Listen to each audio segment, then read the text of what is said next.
Like the second I click stream, I realized I fucked up.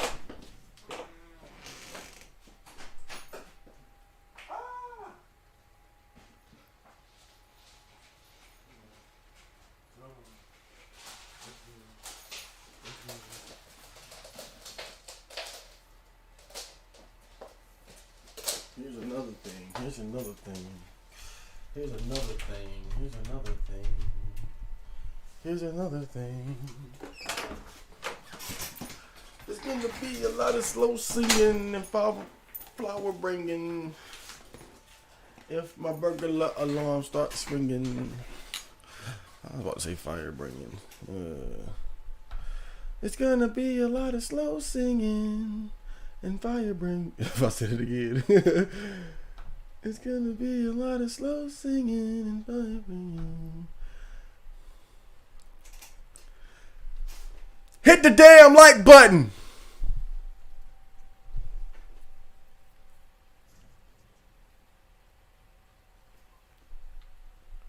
I need to get a soundboard and just. I gotta get a soundboard. That would be cool. Hit the damn like. Hit the damn like button. I don't care if it's two of y'all. Two. Ooh, we're gonna have a spooky night tonight. Tonight's the night. Tonight's the night. Tonight's the night. Tonight's the night. Got a couple hoes and they wanna blow. Let me know. Got a couple hoes and they wanna go. Let's just roll. You already know.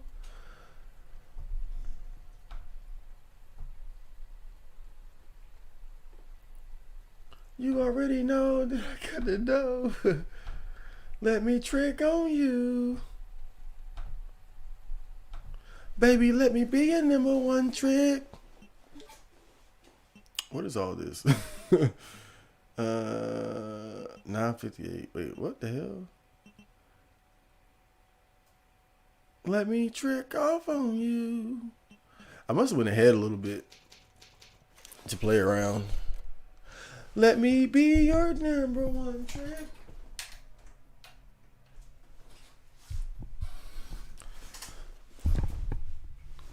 What you gonna do when they come for you?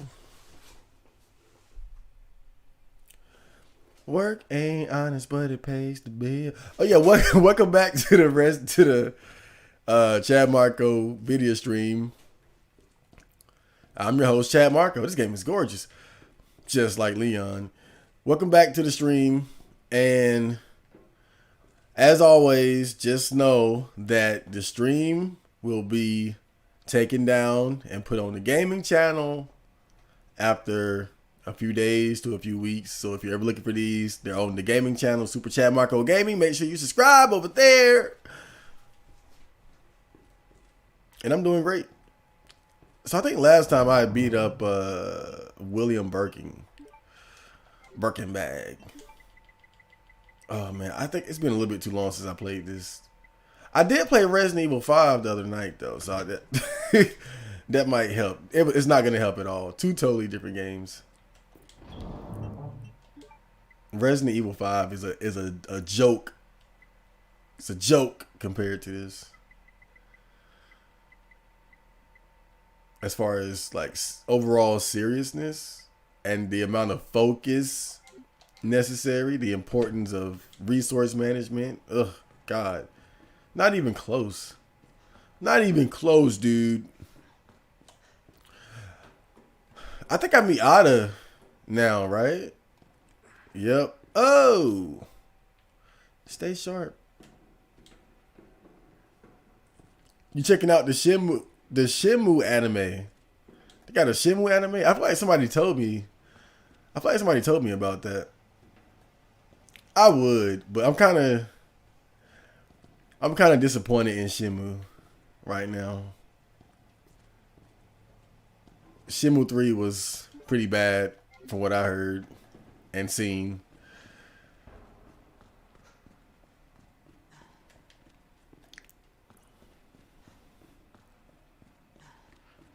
At this point, it kind of feels like the story that's never gonna end.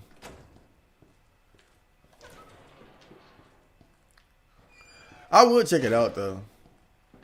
I wonder if they make an anime for it though. Where are they gonna start off? Like, are they gonna start with the death of his father and his adventures in Japan, or would they start off like a bit later?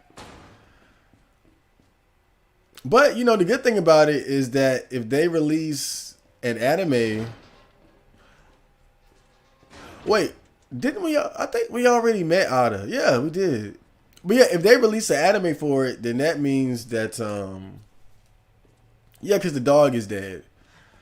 Okay, so that's where we left off. I think we just met Ada, and then I had saved by going back down there. Okay, but if they release an anime for it, then that means that there's the possibility of the story finally coming to a conclusion.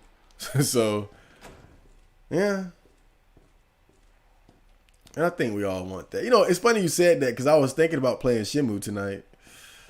But I was like, because I did play Shenmue on stream one time, and that was pretty. It was a pretty comfy stream.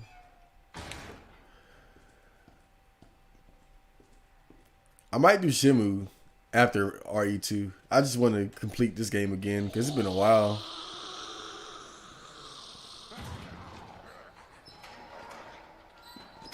Can he grab me through the gate?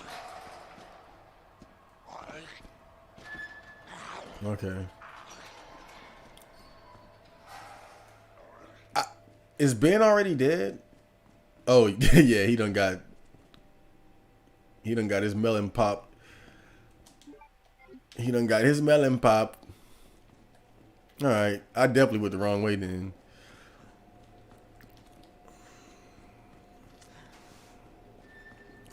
He done got his melon popped. Melon. I probably shouldn't have smoked. I swear when I smoke, I feel like it fucks up my ability to rap a little bit as far as like controlling my voice.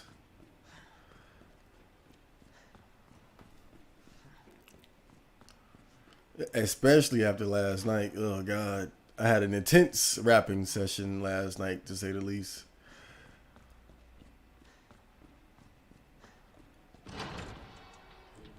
Okay. Now I'm pretty sure we're in new territory now. But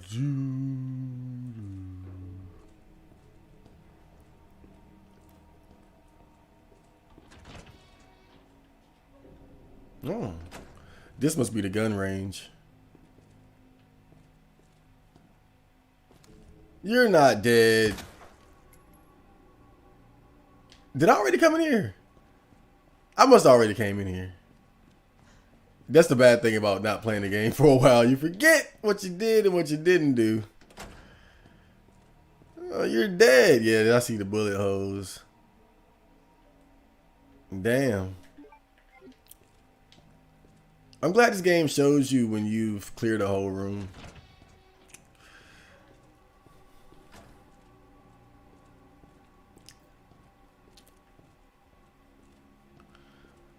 Man, I was watching. I was working out and I was watching Hajime no Ippo while I was working out, and I was watching the Takamura versus what's his name, Brian Hawk fight, and I was about to cry. I'm trying to work out, and then like I'm paying too close attention to the damn story of the fight. And I'm sitting there, I'm trying to work out. I'm sitting there about to cry because it was like a one of those manly tears moments. That shit was crazy. That's one of my favorite things to watch though when I work out, like Hajime no Ippo fights, like them Takamura fights. Goddamn, Ippo versus Sendo. That's probably my favorite. Wait a minute, what the hell? What the hell's going on? I feel like I checked everything. I do got this crank though. I'm gonna take the crank and see what I can do with it somewhere.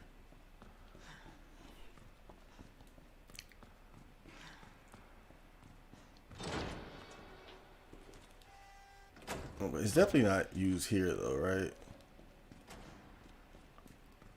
I'm sitting here just running in circles. I apologize. It's just, damn, it's been a while. And I've been playing Resident Evil 5.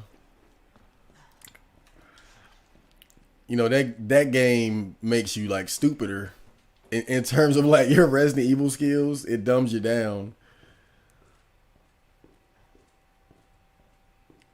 Because this game requires a lot more focus. Well, I guess I'll just... I don't think I can go back this way, though. I'm going to try, though. Yeah, it's going to be a shaky start. It's inevitable.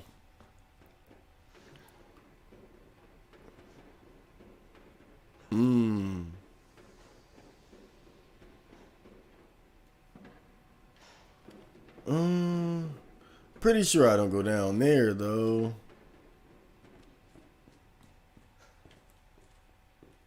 Yep. Yep. So I'm going the wrong way. God damn it. God damn it. Oh. Yeah, I'm so confused. Like, where's the word to go?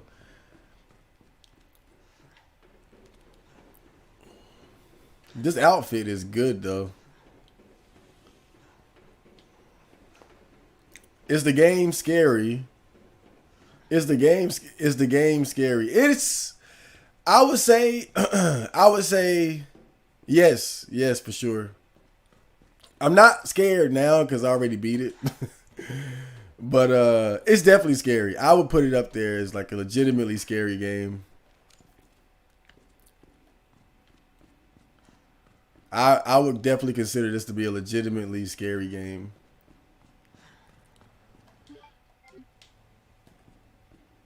Especially when Mr. X shows up. It changes everything. It changes everything. But even without Mr. X, is because I think with this game there's a feeling of vulnerability, you know, because you take so much damage from getting bit sometimes, and the damage that you take and inflict can be so random because the difficulty of the game is always fluctuating depending on how good you're doing. So you could be doing like really great and then get bit once and then just be all the way fucked up because you were basically playing too well. I hate that feature, but I gotta give it credit where credit is due. It creates little bullshit moments like that where it's like, in a way, the game doesn't even allow you to benefit from playing well. If you're playing well, you'll just take more damage. You know.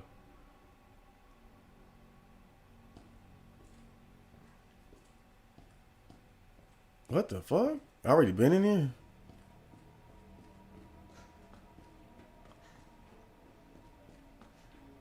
I'm so confused.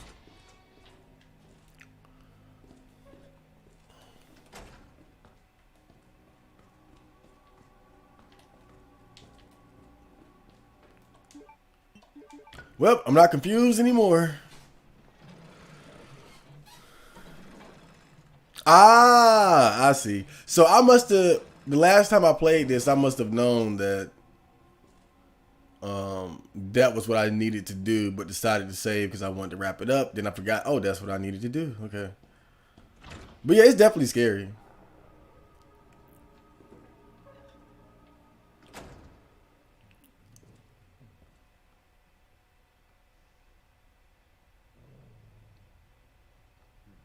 Even now, it's like I'm listening and I can hear the dogs, and you like, it's like, which way do you go?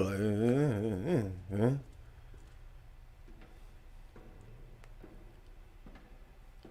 And even outside of it being legitimately scary, I think another thing that it does well is create tension for the player. Because you really just don't want to make mistakes. You don't want to waste ammo. You don't want to get hit. You don't want to get surprised by anything.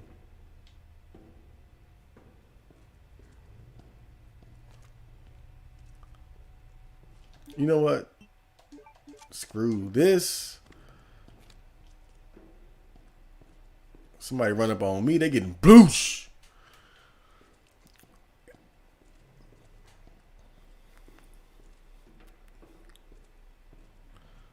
So yeah, I think it does a very good job of creating fear in the player, but also a feeling of tension.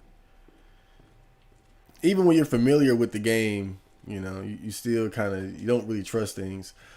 Um, I'm gonna just random this thing out, man. I'm gonna just be real with y'all. Did I get it? Oh, damn.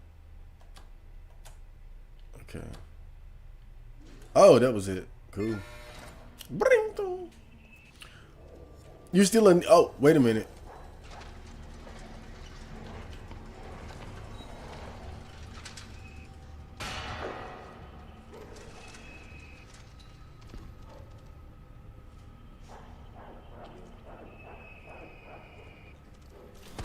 Oh shit!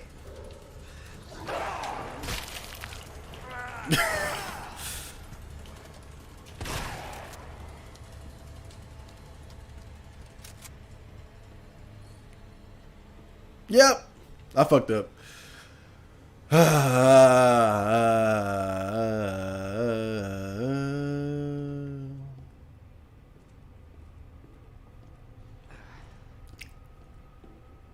And there you go. Tension. I'm pissed. I ain't gonna lie. That I'm mad. I'm mad off that one. That was fucked up. That was bad because with all right. I can see if I was trying to hit him with the handgun, but I put out the shotgun because I was like, okay, I want to just make sure I get rid of him. But when I shot him, it didn't hit him all the way. You know how the shotguns work in these games. It's like a spread to it, and he only got hit by like half of the blast radius, or like it looked like he got hit by like 30%. Shut the fuck up, Leon. Damn. It looked like he got hit by like 30% of the blast radius, so it didn't stun him. And then he ran around me, right? And so I thought for a second, should I just pull out that? Cause I didn't want to use another shotgun shell on him. And I was thinking like, should I pull out the handgun and shoot him? By the time I thought about it, he was biting my neck. So that was just all around me, just a straight loss, bro. Oh yeah, I'm not a NEET. I've been working as a part-time janitor for like half a year now. You're so behind.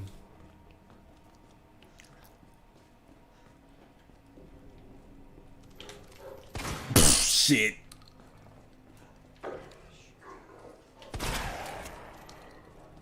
I fucked up again. I wasted a shell.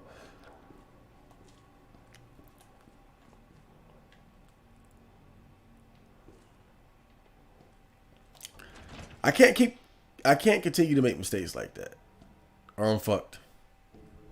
And I don't want to be fucked. I want to do the fucking tonight.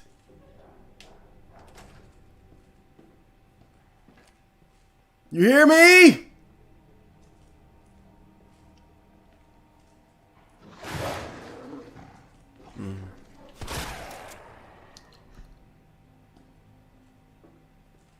Bitch.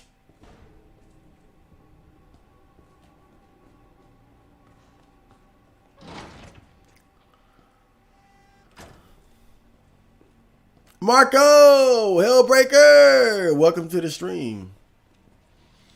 I was about to fall asleep, almost didn't catch the stream again. Look, man, you made it to the best stream on YouTube, the most underrated stream on YouTube. That's what we're calling it now. What did that shit even do? Oh!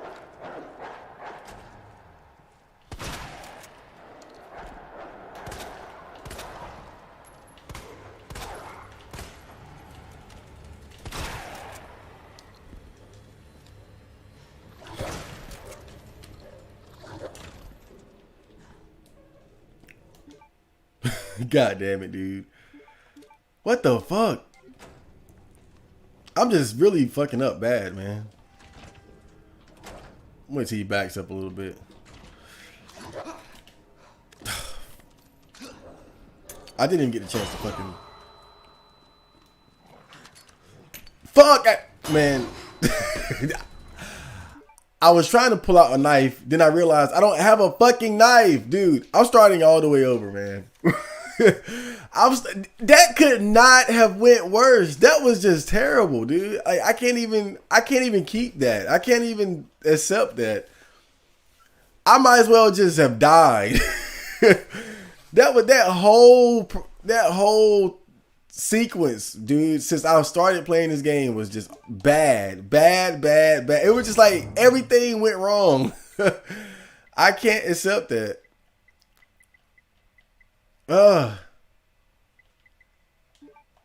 Fuck, man. I'm so disappointed in myself. I'm supposed to do better than this.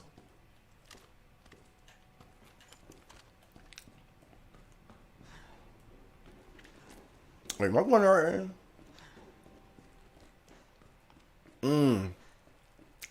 It's like, how does everything just fuck up like that? Like, everything just went wrong. And it's just dogs.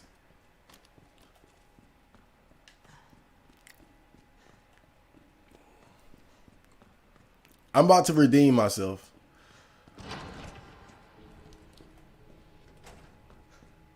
This is my redemption arc.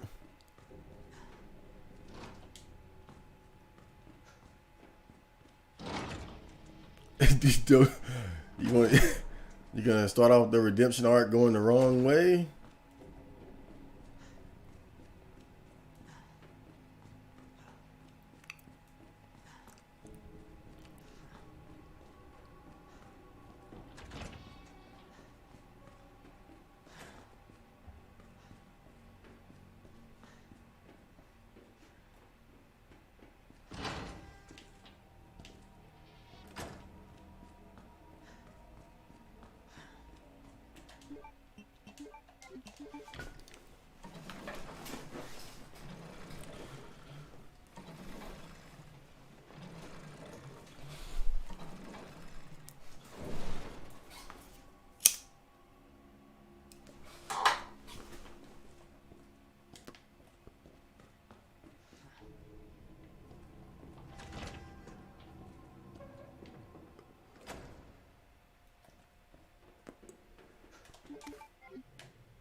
Damn, I just realized you can quick turn.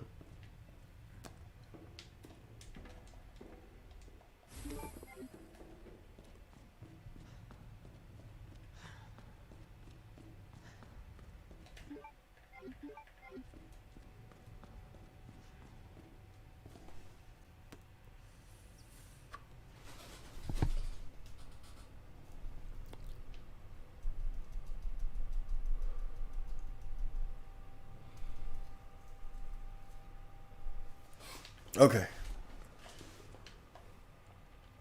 What was it? Damn.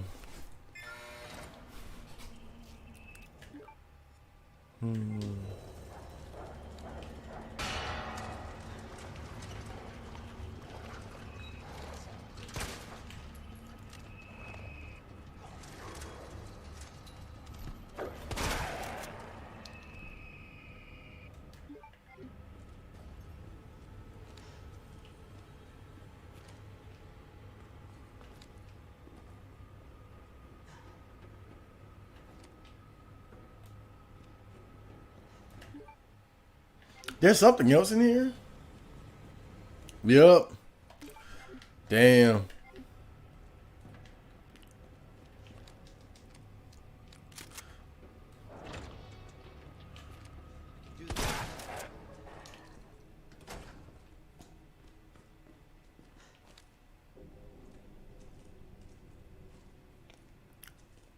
Pull up, bitches.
One more.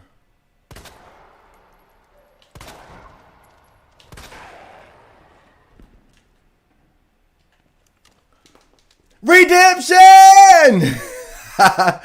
Yeah, bitch!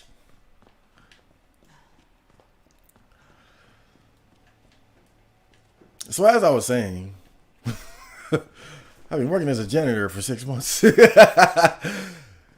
took that personally. Don't fuck with me when I'm focused, man. What did that shit even do, though?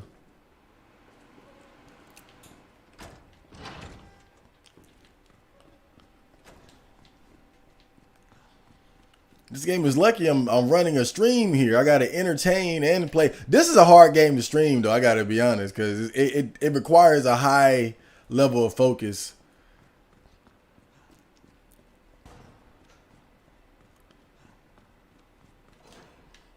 The developers did a really good job of programming the enemy movements.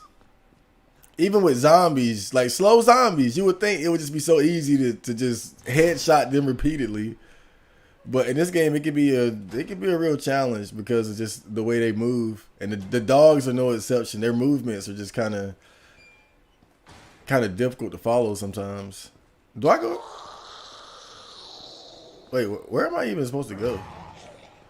I know I hit that switch, but what was that even for?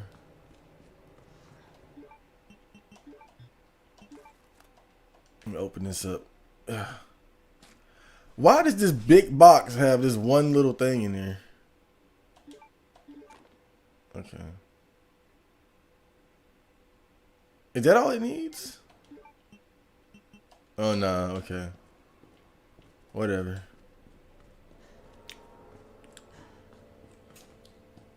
You could bail on the 3 dogs and go through the door. Yeah, but when I play Resident Evil, I've always been more of a just kill every fucking thing kind of player. For better or for worse, I've always preferred just killing shit, because trying to dodge always comes at the risk of getting hit anyway.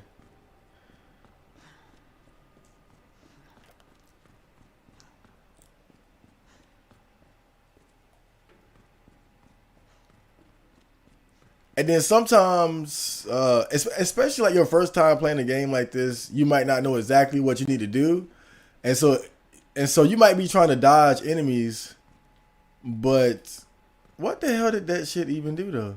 You might be trying to dodge enemies, but then you end up having to backtrack through the area where you dodged the enemies, and you have to dodge them again, and you do so successfully. And then you got to go through there again, and then they get you that time. Like that's the type of shit that happens to me. That's always kind of molded my style of play. Just kill everything. Kill them all.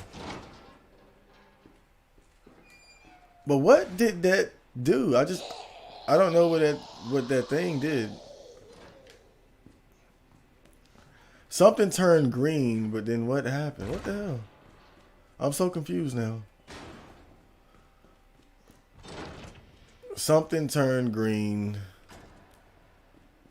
Something turned green. Let me get in between. Okay. Okay. I mean, I would assume that this is where I got to come out of, but I'm confused, man. Again, oh, the lights are on. That's cool. Don't I got a key or something? Yeah, I got a whole diamond key. Wait a minute. Wait a minute. What the hell is all that for? I'm sitting here with keys and shit. Did I already unlock this? I might have already unlocked this. Yeah, because it ain't a damn thing in here. But the lights are on. What the hell did that do? Oh, boy.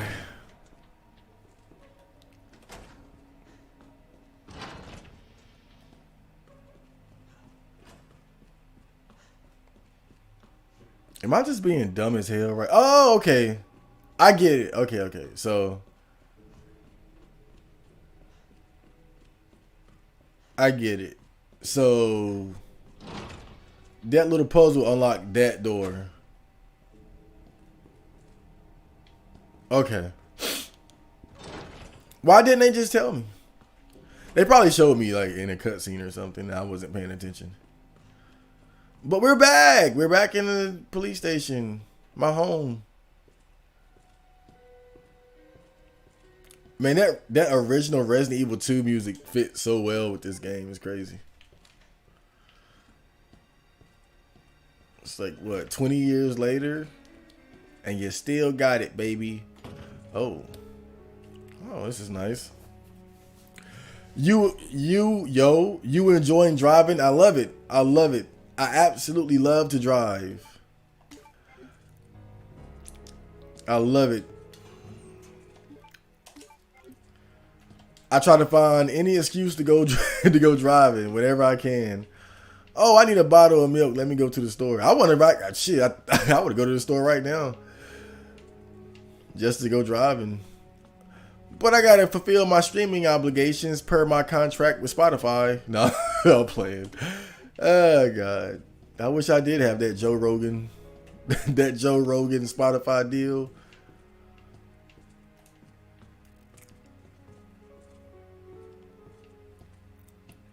But yeah, I love driving, man. It's a couple different things that goes along with it that makes it cool, you know. It's one, it feels good. I like how it feels controlling that big machine like that.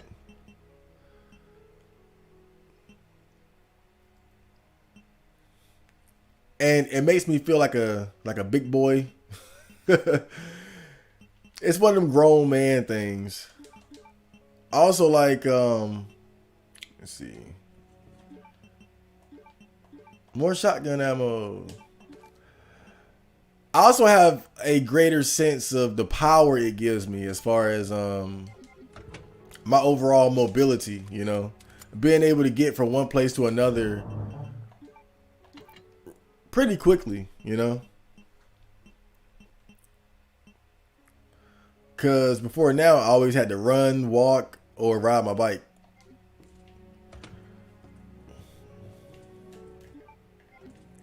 So it opens up new horizons. You know, now I could plan to like go out of my area, like maybe up to Raleigh or something. Like I've never been to Raleigh. I could go driving up to Raleigh once I get used to, learning the basics and shit. I ain't about to just hop up and go to Raleigh, fucking Raleigh right now. But I'm just saying, you know, once I get this driving shit down packed, I'll be able to do stuff like that, which is cool. Like, hey, I never been to Raleigh. Let's go to fucking Raleigh.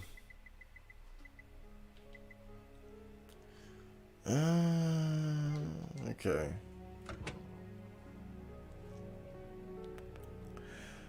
I was trying to set up my own VPN today. Got everything sorted. All I need is to configure my router.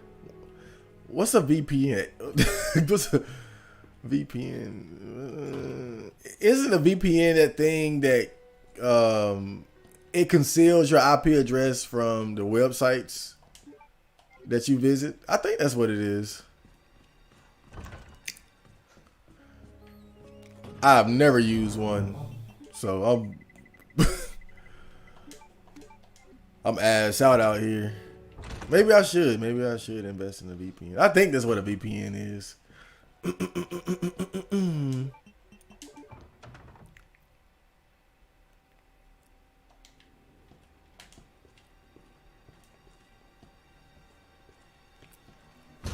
Oh shit. If you like the atmosphere of this game, you'll love Bloodborne, to be quite honest. Hellbreaker has been gassing up Bloodborne forever. Oh! That was so close. If he would have like accelerated, it would have been it.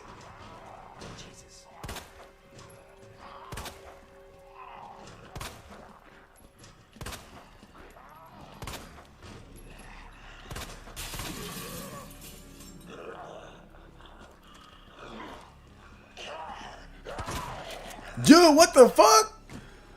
How the hell did that not hit both of them at the same time, dude? I think these stairs are like a sanctuary, too.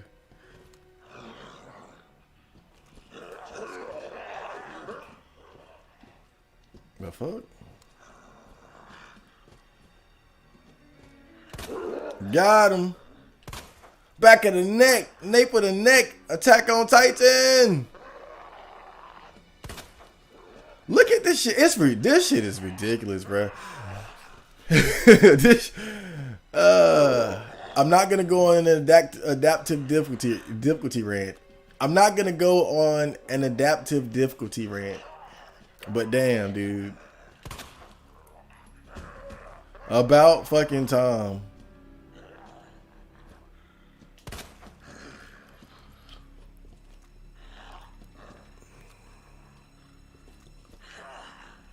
You guys are not bright. Even exactly, Leon. What the fuck? You shot me in the back of the head like 3 times. Yo, crazy. This is crazy. I wish I had a knife though. I can't like. Dude, look at. Yo, I'm about to really go back to that adaptive difficulty rant shit, bro. This is crazy. Oh my god, dude. He ain't got no face. That's exactly what I said in the video too. If you guys haven't seen it, I made a video ranting about adaptive difficulty on my gaming channel. It's very funny. It was when I first played this game, like what was it, like a year ago or so. Oh my god, yo, this shit is crazy. This shit is insane. I like conserving and living up. God damn it, who keep moving the chat? I like conserving and leveling up my resources in all games. That's why and always end up overkilling the final boss. Yeah, I like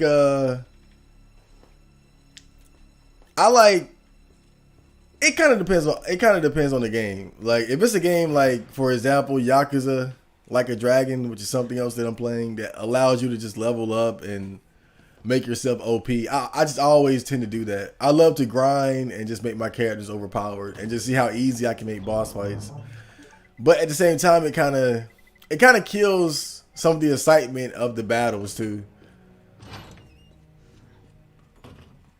But that's the life that I chose, man. This dude better not get up, man.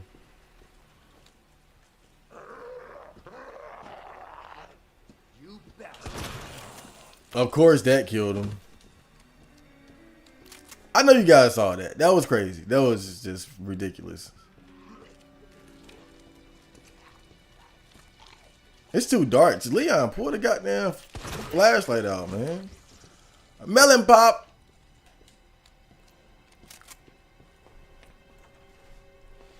My style is complete overpowered through grind and paranoid resource management. Yeah, exactly.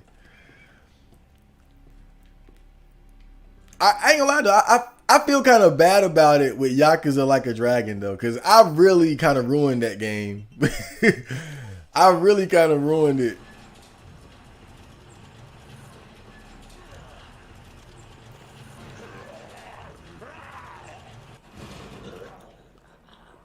I really kind of ruined it because most of the see, I dodged the enemy. I'm like you now. But I've made complete light work of the mass majority of the bosses, like story bosses and shit. I've made a complete mockery of them.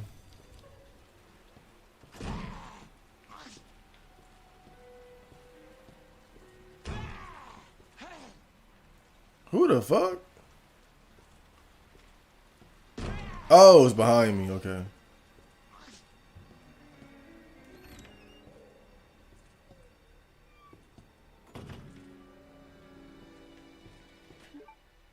I must have been in here. This motherfucker just shimmied through the window. Yeah. Stay out of my damn. I was about to say house, then I caught myself. This is my place of work. Stay out of my damn police department.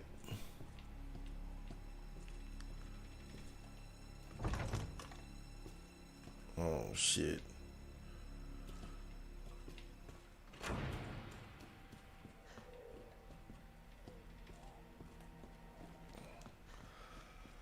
Whew, okay, we made it. We did some good things there.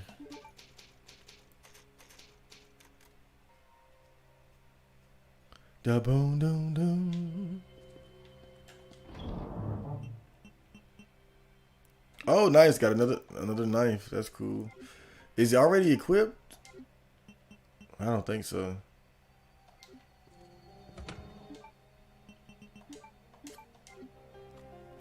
Okay, there we go. That's nice. So where should I go next? Safety deposit room. What key do I even have? It's a diamond key, so probably gonna have to use it somewhere. But where? But where indeed? Ah, I see one right there. The linen room. How do I get there? It's on the second floor. It's on the second floor to the left.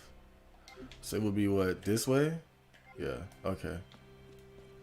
Goddamn. I wish I could drive. Seems nice and peaceful. It's cool when there's not a lot of traffic. It's cool. Like the more people, the worse it is. Basically, driving is fucking based, but it's really just having to share the road with other people. I mean, no offense to them. It's just it's so much easier because what I realized is that a lot of the basics of controlling the car and obeying the street signs and whatnot, it's pretty easy. But when you have to do that in conjunction with other people, in sync with other people, it's a different story.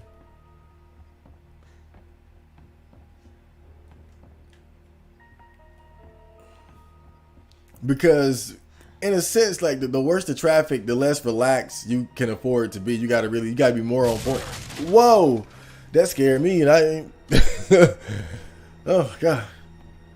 The more people around, like the less you can relax.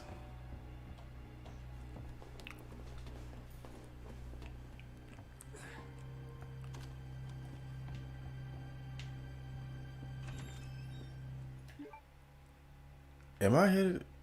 How'd I get to the third floor? Oh shit! I think it's a hunter in there. God damn! What the hell? Oh shit! What the? It's a hunter down there. Okay.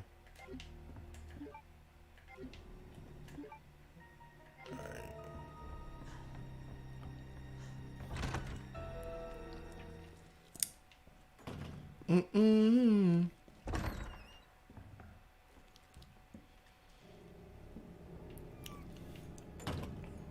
Also, my SMV has gone up now that I have a car. My sexual market value technically has gone up. I'm more of a suitable mate because I'm whipping that damn thing. Whip it real hard. Whip it real hard.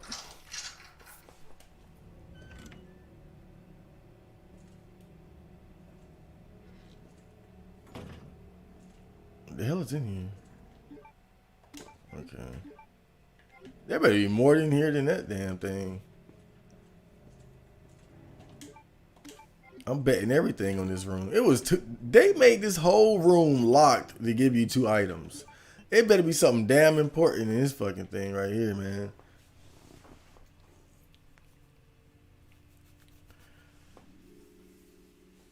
Driving is not as fun as it sounds, to be honest, and traffic is very stressful. Yeah, exactly. Luckily, I haven't really experienced like heavy traffic yet because I'm very selective about when I go driving. Very selective. Because I'm still inexperienced. So.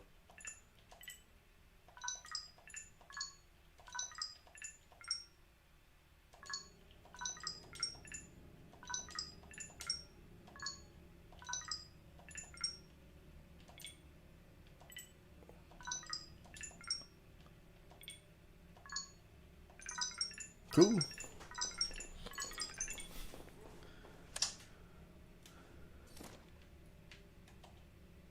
Oh, I see. That's for the thing downstairs. Okay.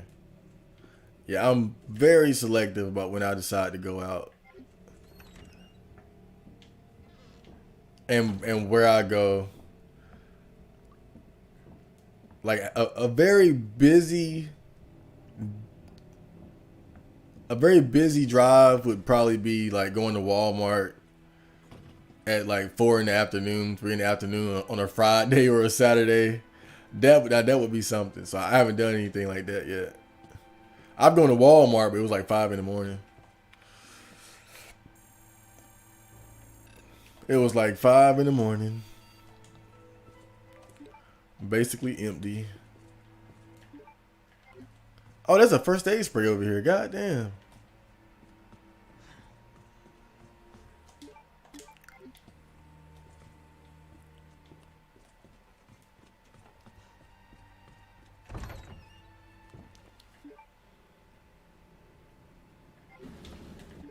Wait, where do I go now?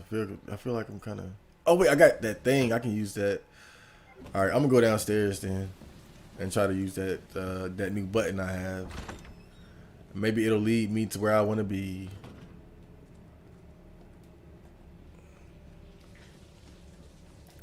Excuse me, sir.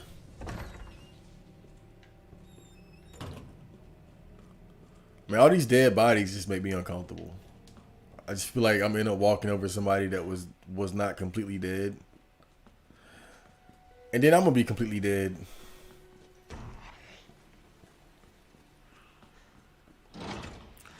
Whew, God, I needed that break. God damn, Leon. Dum, dum, dum, dum. I'm not really doing great. That's all you get out of the diamond key? Damn. That's kind of crazy. Shit.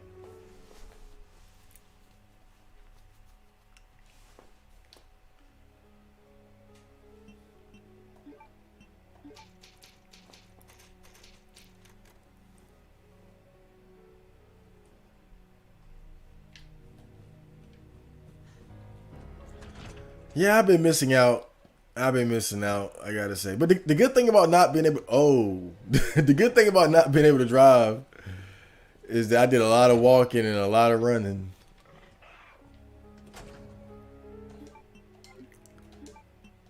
I did I did enough walking and running to last me a lifetime.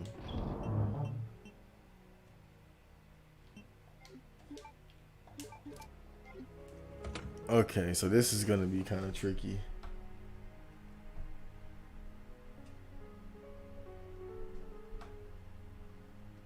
Oh shit.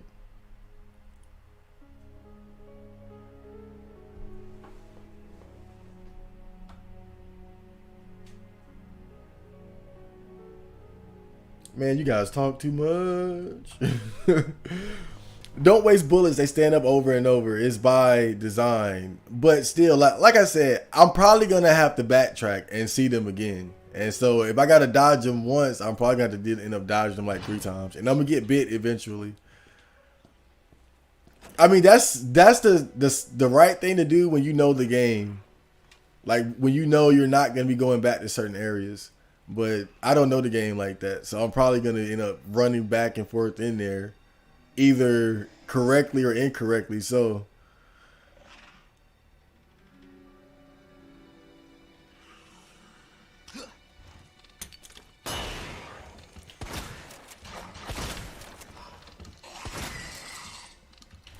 shit. Well,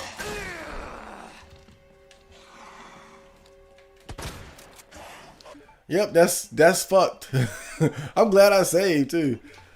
That's fucked. You're fucked, man. Now maybe I shouldn't fight him. I really don't have the resources to deal with this dude. Normally I would just pot shot him from far away and then maybe get close and then start doing my thing, but it's gonna be crazy trying to deal with this clown. Does the owner work as a janitor? The owner of the business. I mean, she does some of everything. She'll pitch in because she owns, like, not owns, but the way the business is set up is like she has damn, okay, that ain't gonna work.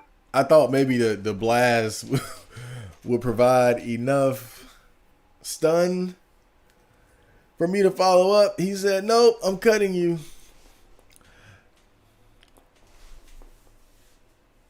But I think what made me shoot him was probably by design too. We got to study this creature. This is an opportunity to really learn about the liquor. Let's not be too hasty here. But yeah, I think the way the business is set up, she has different contracts with different buildings around the city, and it's basically set up to where she provides the workers to clean up different buildings, and they pay her. And then she thusly pays us. So they pay her to provide the workers. She provides the workers and pays the workers.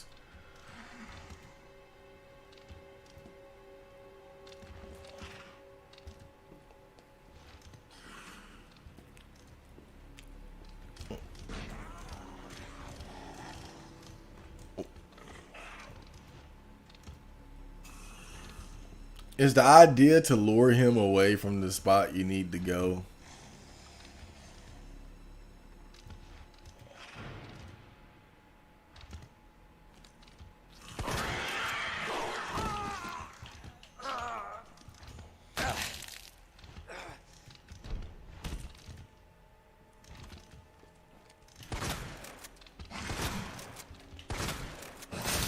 Damn.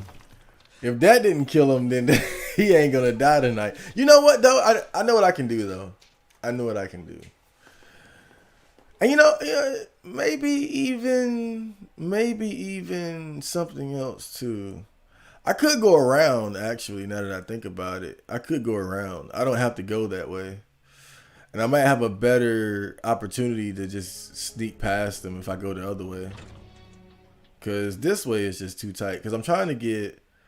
Oh, no, he's right in front of that damn door. I could just dip up in there, though. It's just that I don't want to use up these flash grenades. I'm being greedy, really.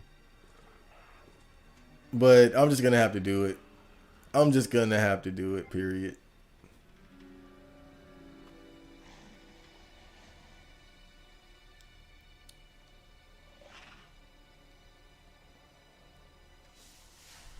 It just has to be done.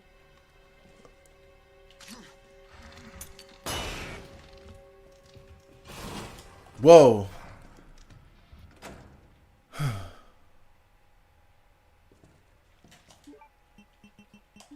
Okay. And there we go, the final button. What would that be? That's 3, right? 3. So what? Okay. 103, that's an extra knife. Shit. That's an extra blade. And my artillery. These blades are useful, man. It's like a filling out tool. Filling up tool.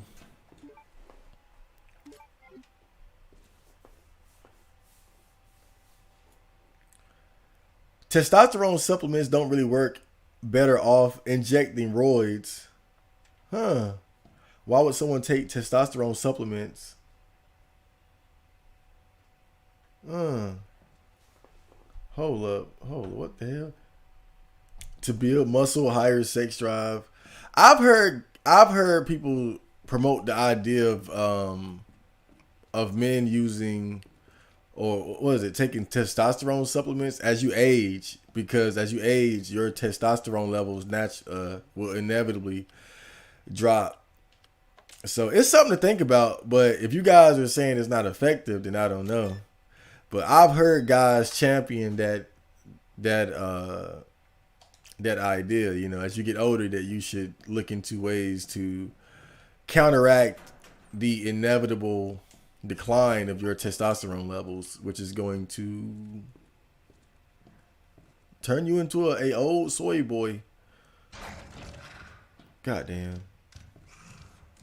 I think he's just not gonna play now. Like he knows what I did, and he wants revenge.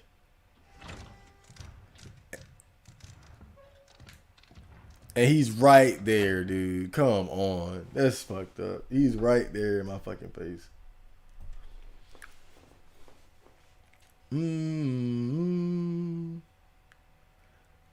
Oh, Hellbreaker 230, 6'1". Damn.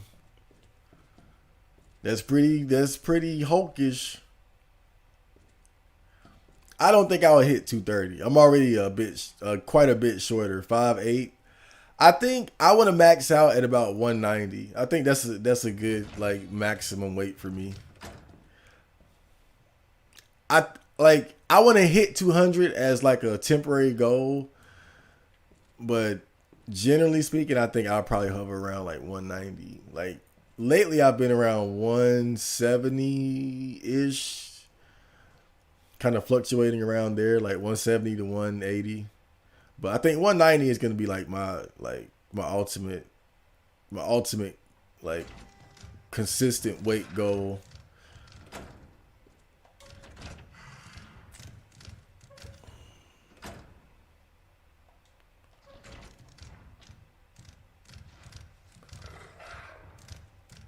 You can't tell me that this shit isn't by design though. Like his behavior, the fact that he won't move. Like think about it. This whole hallway, but he's right in front of this door. Why?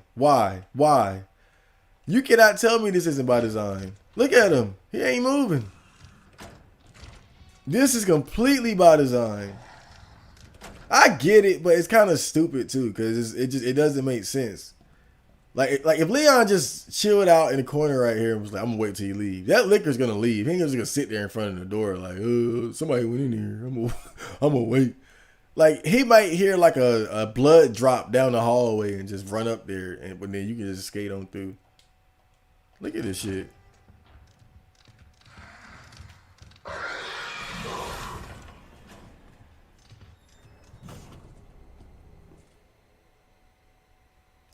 I just went for it too. I was like, fuck it.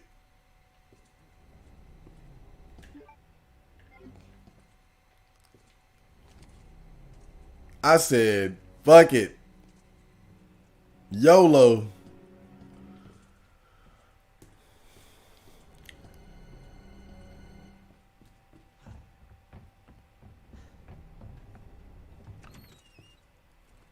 What did I even get out of this whole... This nigga finally dead. Marvin.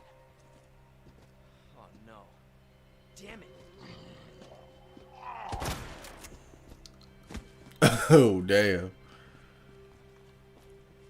About time though, shit. I got tired of coming in here and worrying about when the hell he gonna get up. Kill him! Kill him! I'll stop this, Lieutenant. I promise. Oh, he was a lieutenant? And he ain't even leave me shit. He could at least left me like something. I definitely got to save after that though. God damn, dude. That liquor was a nuisance. But I'm still kind of lost, like, as far as what to do. But I'm sure it'll come to me in a dream. Cutting tool, blue herb. Do I got any more gunpowder? And I feed them gunpowder so they can devour the criminals trying to take my decimals. Damn, niggas want to stick me for my cream, and it ain't a dream. Things ain't always what it seems. It be the ones who smoke blunts with ya, see your picture. Now they want to grab their guns and come and get you. I love that damn song, bro. You guys got to check out the Warning song by Biggie if you haven't seen it. I love that video. I love that song. That shit is just a classic. But I love that line. I love that line. It be the ones who smoke blunts with ya, take your picture. Now they want to grab their guns and come and get ya. So damn true.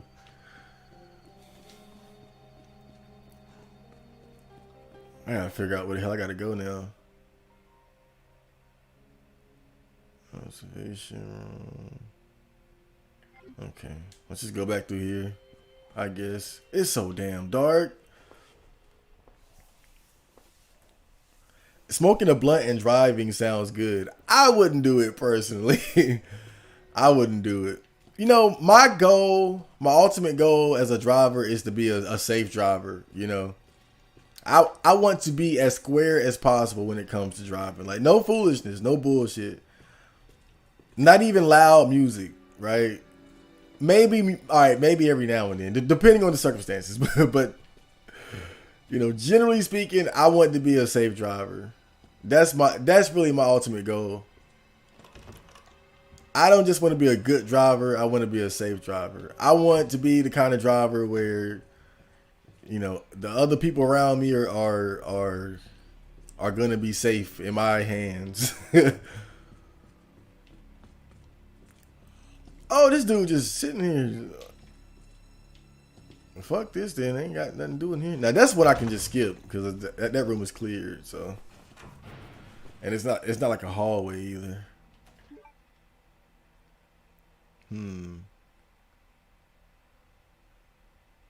Bathroom. Okay, let's go back this way.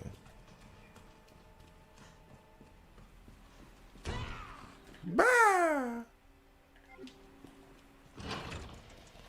I think Mr. X is about to show up now, ain't he? I hope not. I've been enjoying this game without seeing his ass.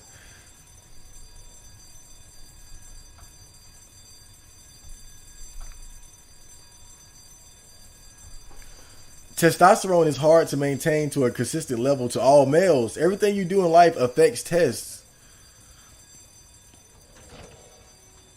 Like the onions.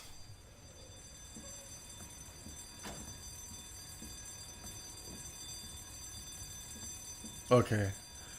Okay. Had to make sure there.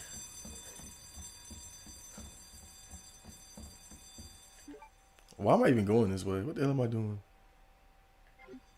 I think it's a safe in here too.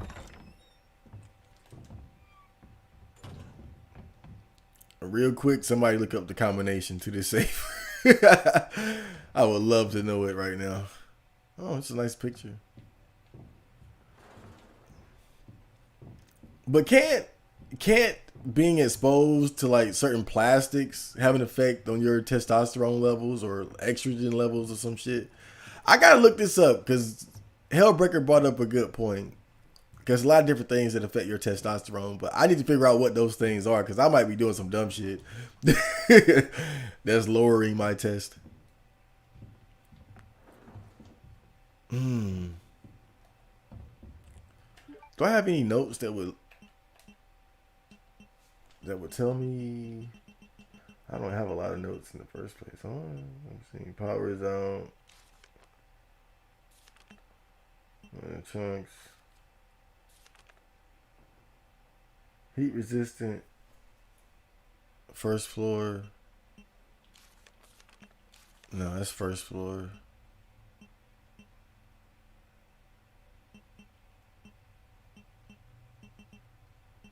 Oh, okay. Whatever.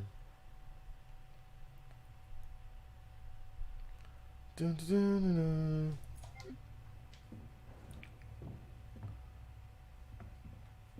Bro, Marco has replied 20 minutes later. Yeah, fool, I'm playing the game. This ain't a me sitting down chilling stream. This is a playing the game. So naturally, as I'm playing the game and focusing on not dying, the chat moves on and I'm way behind. I thought you guys were with the program by now. Can I play video games? Can I live my life? Can I do me? Can I be myself? Yep, Mr. X is gonna show up soon too. Cause I remember this was like my spot to hide at right here. This was my hideout right here, dog. Right here, this little area, I was scared for like 30 minutes straight.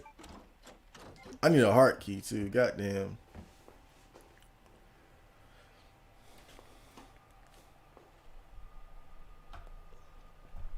If you do poor health lifestyle choices, it doesn't matter what kind of genetics you have. Your test will be low unless you are on the juice cycles.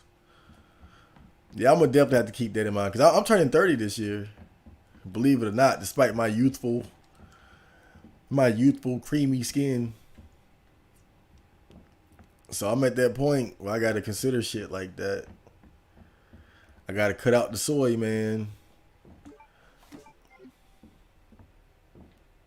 I'm about to cut out the soy.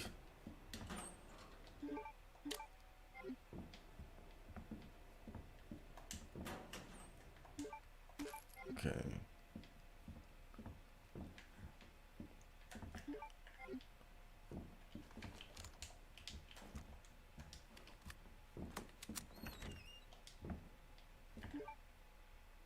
Okay. Okay. What's over here then?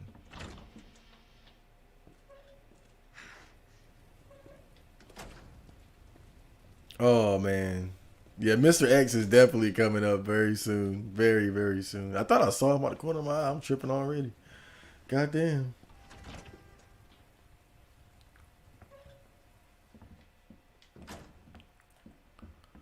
Okay.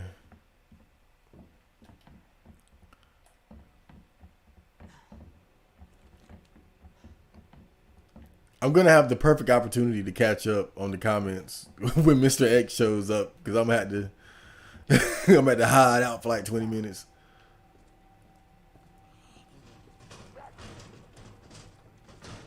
Oh god, this part right here? Oh damn. Crazy. That fool don't jump through the damn window.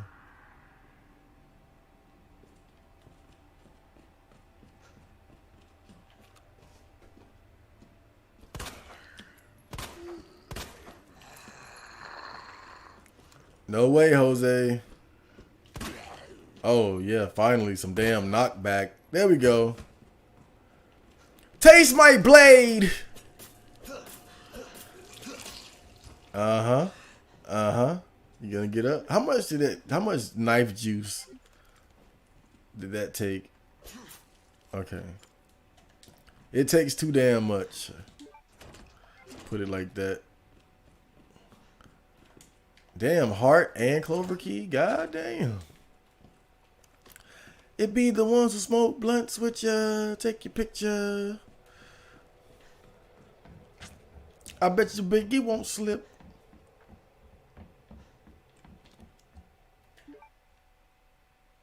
Alright, so I'm gonna need a heart key to get in there. Waiting room, fire escape, okay. Yep. The inevitable. I'm gonna postpone it as long as I can. Goddamn.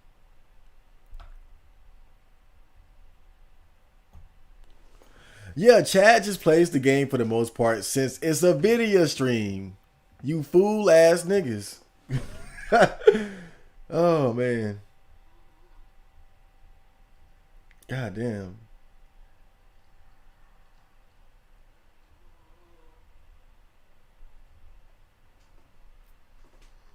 I'm still trying to keep up though, but damn, yo.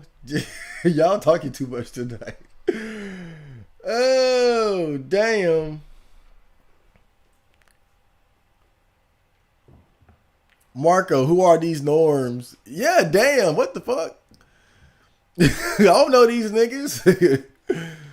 I don't know, man. I don't know. I shouldn't have any new subs because I ain't really uploaded much this year. I've been preparing myself.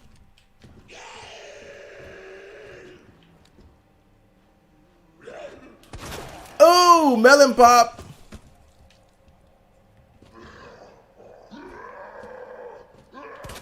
Oh shit.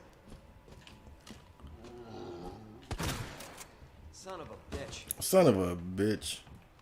Alright, I think he's down. Nope. Taste my blade.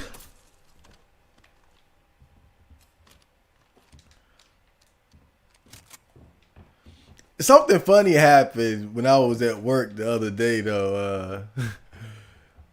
One of the supervisors, every now and then, he has to bring his son in for like 20 minutes or so because I think like his girl comes to pick him up or something. And so I walk in there, and the kid is like, he's playing a game. He's playing like on his Switch or something. Like, was it a Switch? What's that shit called? That dumb Nintendo thing? No, I'm playing Nintendo Bros.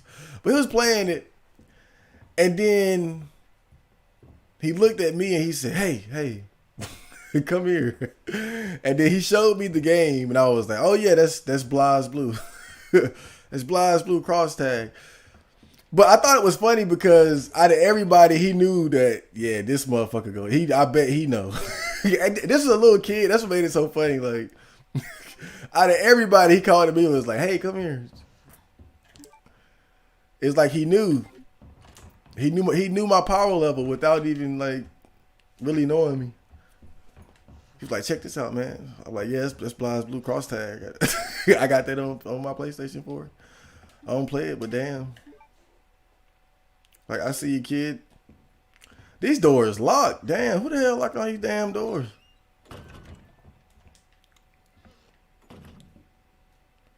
Okay, so ain't this the balcony? Oh boy. Josh is ignoring me. I invited Josh over. Damn. Don't do that, Bilal. Never do that again. I grew up on a farm, so I learned to drive young. Well, good for you. And I still can't say or pronounce your name. And Gantier. But you know what's funny? My mom was telling me that that's pretty much how her sister learned how to drive when they were young. Oh shit.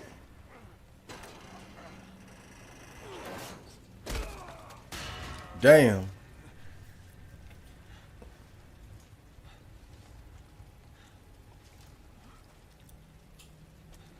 Yeah, she said that's how her sister learned how to drive. They had like some farmland or something. So, what happened? So even though she was a young teen, she was able to take the car out into the field and just like drive around. And so she was able to get a feel for the car without, having to be on the road, and that kind of accelerated her learning how to drive.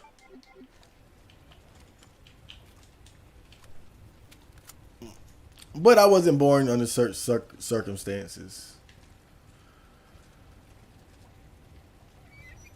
I live in a damn city.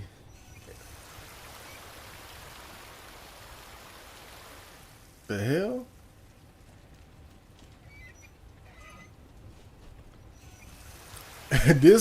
This water spout seems impotent.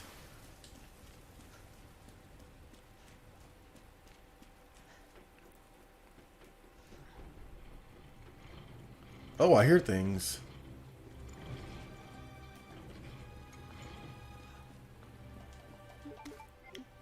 Yo, I got a full inventory over here too. What can I do? I gotta get rid of something. I can drop this because I don't need it anymore. Discarded items cannot be recovered. That's the one good thing about Resident Evil 0. You could discard stuff and pick it right back up. Say what you want, but that... Oh, shit. That drop and pick up system had its perks. God damn it. You gotta admit...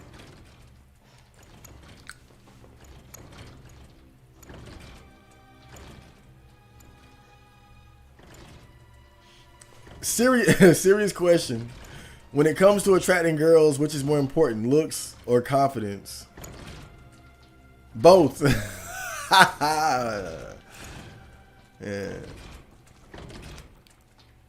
But you wanna know the truth? The truth? Can you handle the truth? Oh! Oh God, I should have saw that coming. Yo, that's that original Resident Evil 2 girl right there, ain't it? That's the same outfit from like the OG game, right? Like booty shorts girl. Feel my blade.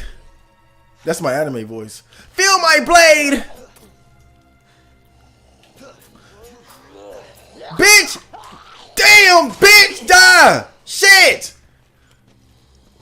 And she still ain't dead. Fuck you. And fuck you.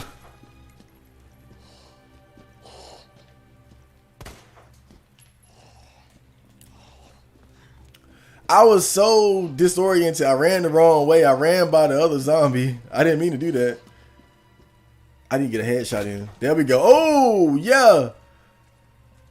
Ballistics, baby. Yo, this bitch, she's still alive. Yo, they tripping. They really tripping, dog.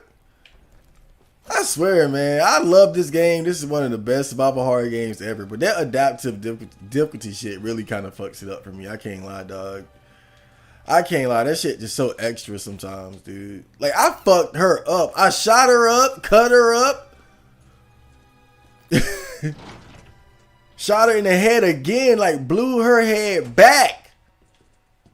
Like, pow! Straight up. Like, set it up with the jab, then right hand, bow, and she still got up. The fuck? I'm perplexed at the situation I find myself in.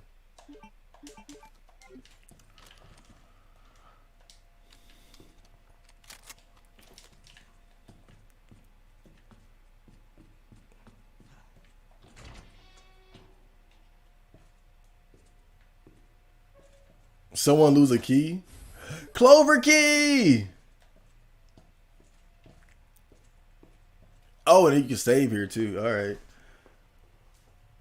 But who said something about some but you know the thing about the confidence look debate. And you know, I talked about this, I think, on it was either How to Be a Neat or the Botcast. I think it was How to Be a Neat when I talked like the I've Never Seen a Vagina episode. And in a sense, I rate, like, I think I was trying to rank what's most important, like looks, money, status, and whatnot. And I put confidence above looks, right? But I didn't say confidence. I said attitude. And I think it's an important distinction because I don't really like the way the word confidence is used in the context of, like, you know, guys trying to get bitches. I'm not saying it's not important, but I think I look at it more as like an attitude thing, right? Because I mean, you look at me and my music, for example, right? My attitude towards music is, you know, I love doing this shit. I'm gonna do whatever it takes to make good songs, good beats, music videos, and all that shit. Like, I'm determined to make it happen no matter what. So my attitude regarding it is conducive to results and productivity and taking action. And I think that when it comes to girls, one thing that could be more important than looks is your attitude towards it. If you have an attitude of, you know what, I'm gonna make this shit happen no matter what, then I think that is going to be more important than how you look necessarily. Because I think the fact is most guys aren't so unattractive that they can't get laid.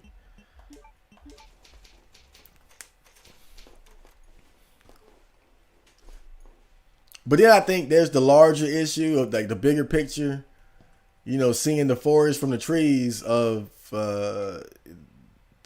just how women tend to gravitate towards upper echelon, high tier men anyway, and that can affect the overall balance, you know, because I don't want to give the impression that there is someone for everyone just because you got the right attitude.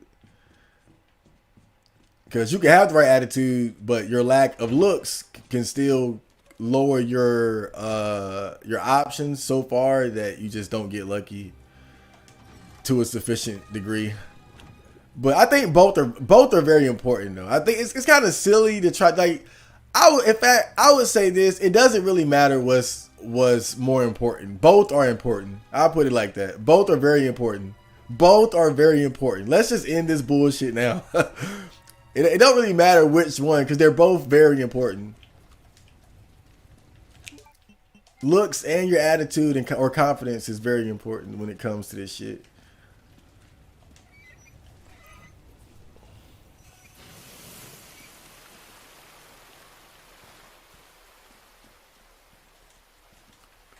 I can't go up the ladder again.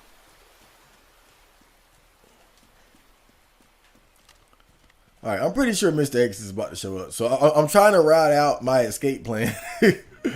Like, where can I go from here? I think I'm fucked, though. I think I'm fucked because I think when you have Claire, she can go back up the ladder. Leon, the ladder breaks. So you kind of got to deal with this dude.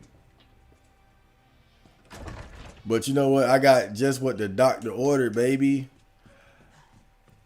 Why you Why you think I've been saving these damn flashbangs? What you think all the guns are for? Got the Rottweilers by the door. And I feed them gunpowder so they can devour the criminals trying to take my decimals. Damn, niggas. I love that damn song, bro. Rest in peace, Biggie. Okay. All right.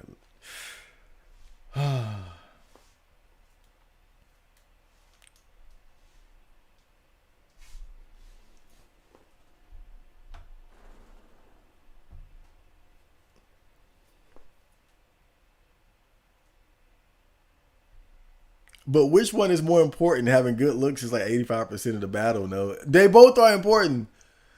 Damn.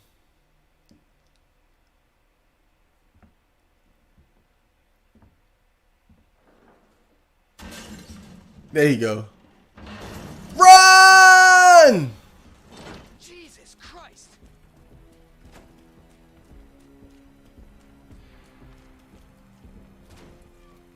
Son of a bitch. Please hit. And he just swinging for the fences too. Go! Run, Leon, you bitch!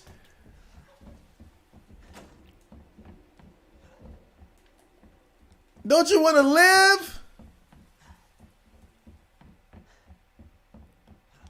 I'm dipping out. I'm gone.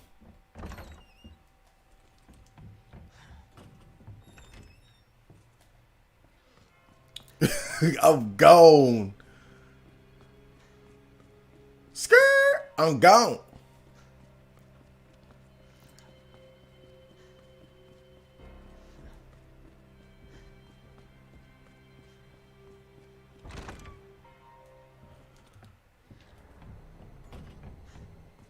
I'm still running too. Like, damn.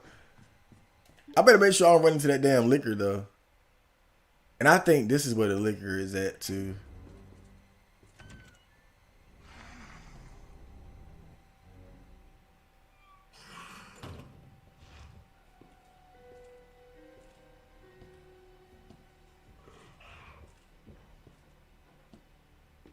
I just gotta make it to a save room and I'm good.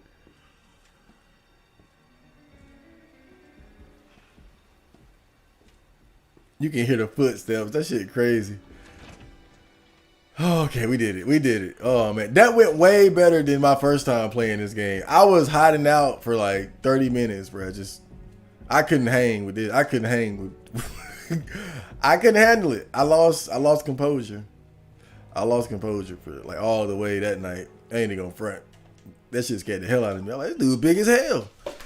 Ain't no telling what he gonna do if he catch me. He just gonna knock you the fuck out. Boosh.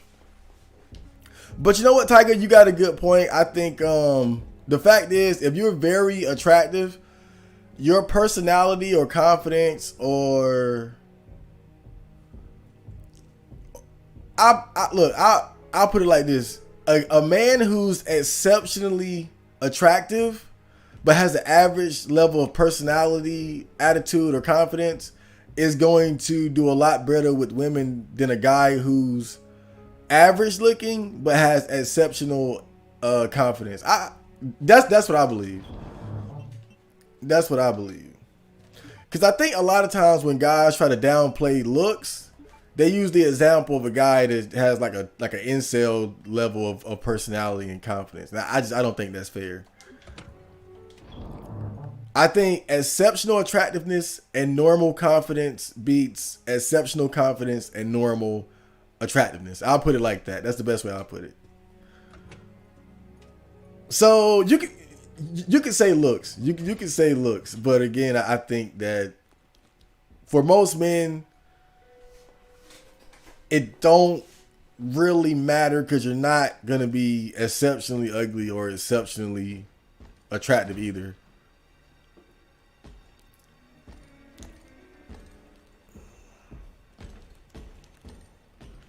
I hear that dude, man. That shit got me bugging.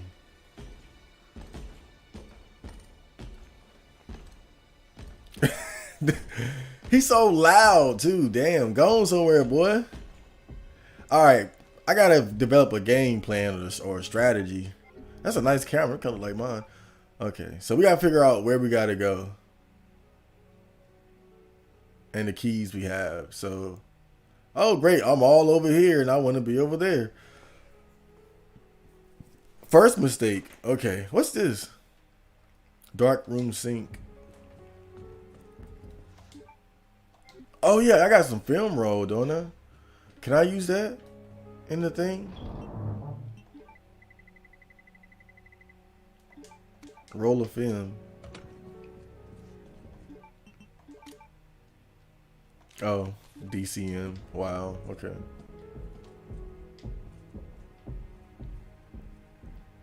This dude is loud. Okay.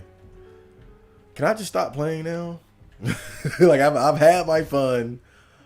I'm ready to I'm ready to settle down. Oh man, this is when it gets real though. So I have the clover key, which means I can open the clover doors. So I got to figure out which doors I want to go to. You know, each excursion outside of the save room is just gonna be bananas. You gotta accept that.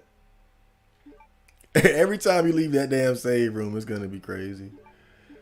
But do you know how his AI works in this game? Like it's kind of fair, but it's kind of fucked up too, right? Because you would think like, all right, where am I? So I'm in the dark room, right? He doesn't see me, so he's looking for me. So let's say, all right, I can't find him over here. Let me go over here. Let me go to the break room, right? So let's say hypothetically, Mr. X was in the break room over here. And I'm way over here in the dark room. So you would think since he's over here, he might be looking for me, but that'll give me more than enough time to explore this area and get over here to this clover key. I said clover, it's a club, my bad. This club key door, explore, get out. By the time I'm done, like he might be coming over here, right? But that's not how it works. What happens is, so let's say, again, I'm over here, he's over there. And I'm about to go over here to this club door. What's fucked up about the way this game is designed is that when Mr. X is far away from you, he's a lot faster than normal. So he's like zipping from, like he still can't find you. He's still looking, like really looking, but he's zipping around fast, like fast as fuck, like boom, boom, boom. Like he's moving very fast. So he's covering a lot of ground looking for you. And as he's realizing you're not in a specific area, he's going to close in on you super fast.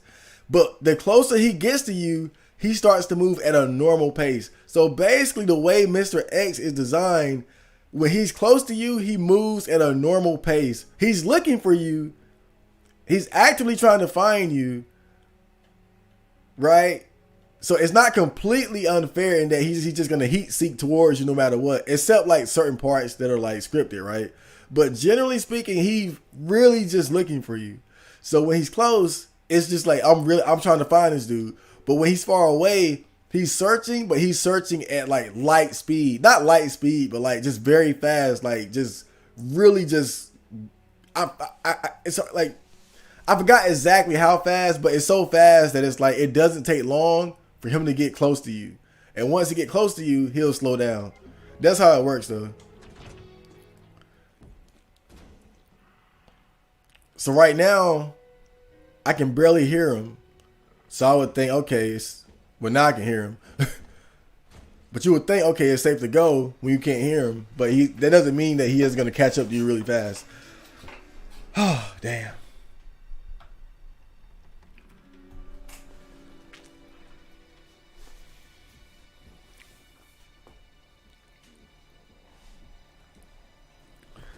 Talking to girls isn't difficult at all. They're everywhere.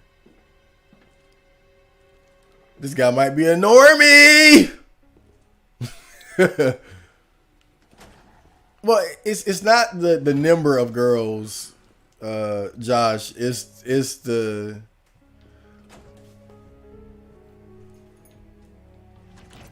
lot of other things more so than that. Like knowing you have a 90% chance of being rejected, knowing that more than likely she has a boyfriend. Things like, I think that's more so the issue.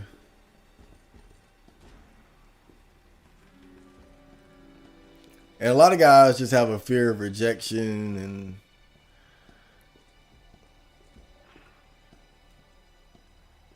and girls don't really want you to talk. Like most girls don't want you to talk to them. It's a lot of shit. It's a lot of shit that goes with that.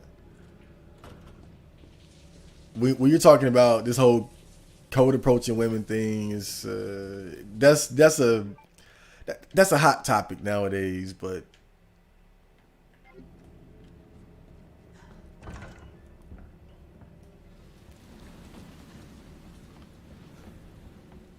yeah, it's not an issue of how many girls are around. It's just how many girls are around that like you, are single, are not toxic. You know, that's when the odds start to work against you.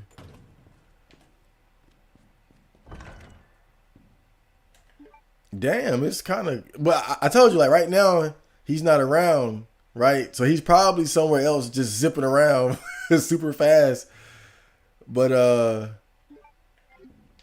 it's not gonna take long for him to catch up, though. I can hear him a little bit, actually.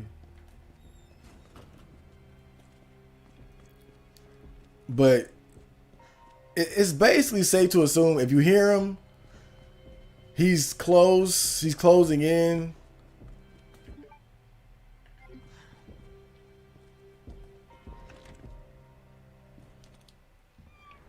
And if you don't hear him, he's moving around very fast somewhere.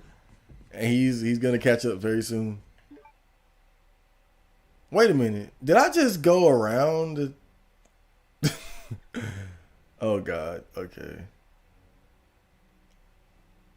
Dude, I'm so damn. Wait, I can't go that way anyway.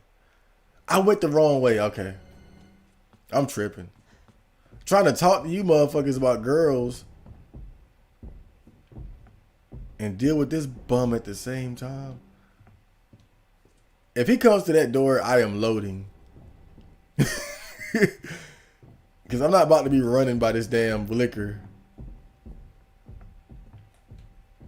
God damn, I can't tell where he's at.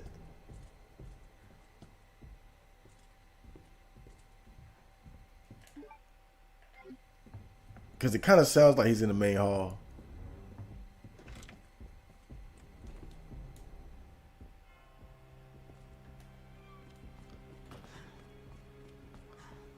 Okay.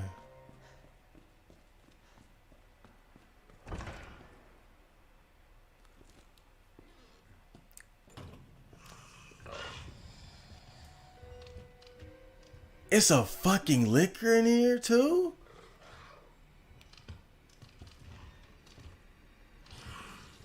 Oh my God.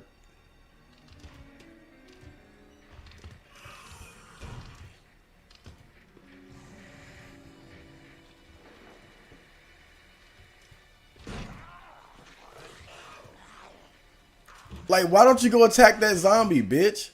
He loud as hell. He louder than me. You worry about my ass. I ain't done shit.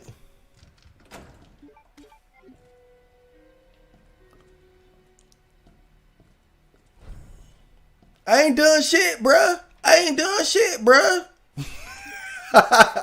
Shout out to anybody who knows where that came from. That's a deep cut. That's a deep cut right there. I ain't done shit, bruh. I ain't done shit, bruh. That's the deepest cut. These rooms with the liquors are so dangerous, though, bruh. It's one thing to deal with a liquor, but a liquor with Mr. X, because you gotta think, if he show up, I can't be creeping. He gonna knock me in my damn dome. He gonna turn my brain to SpaghettiOs.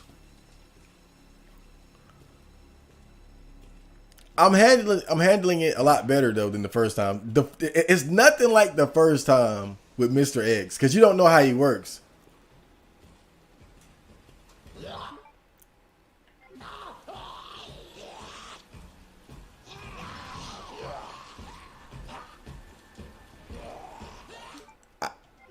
Oh my God. Oh shit! Goddamn! Okay. I'm calm.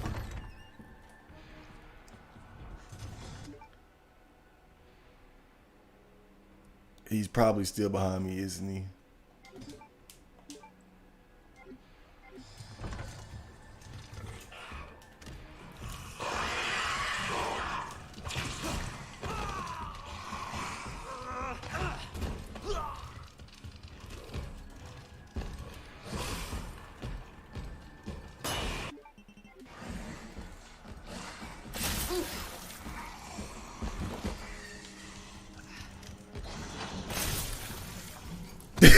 Damn! I panicked so bad.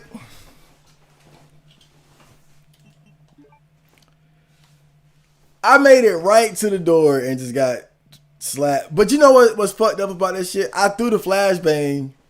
That should have stunned that liquor long enough for me to get away, though.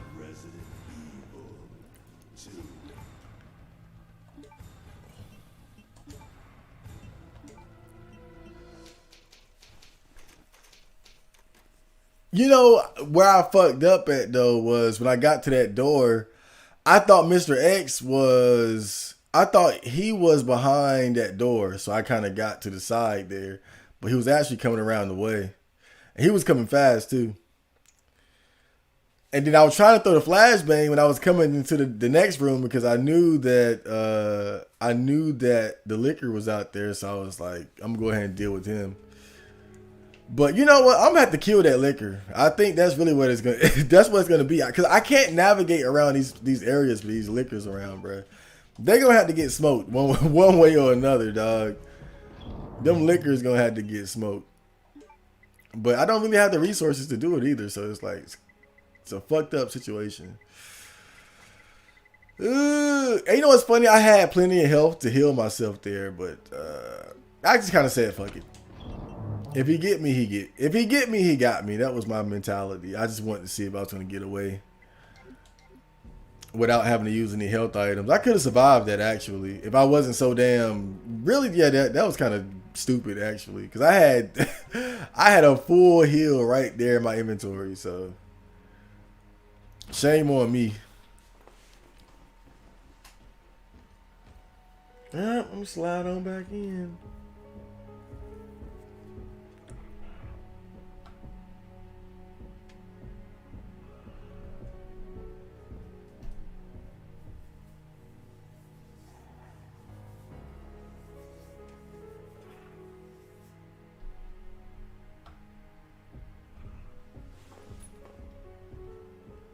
What the hell are you guys talking about?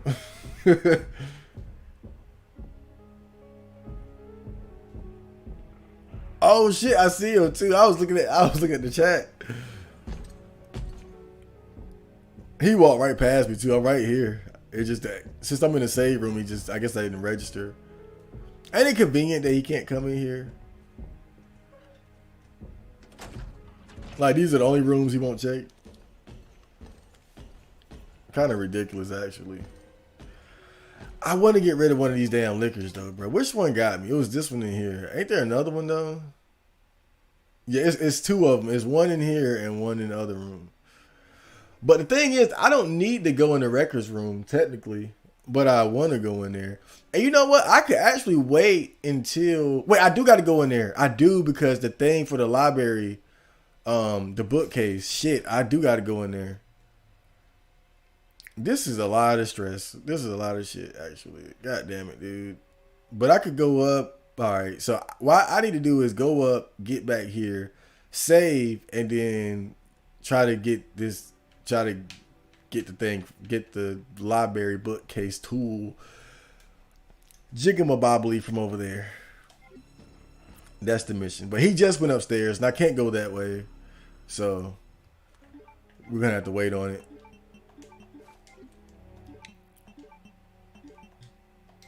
What am I doing? What am I doing?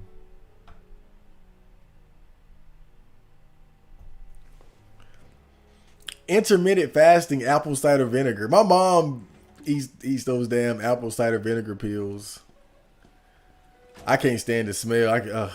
Do they work though? Shit, if they work, I'll stuff them down.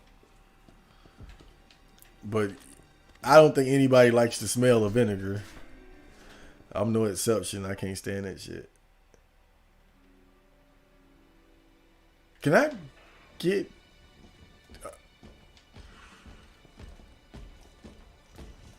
Shit.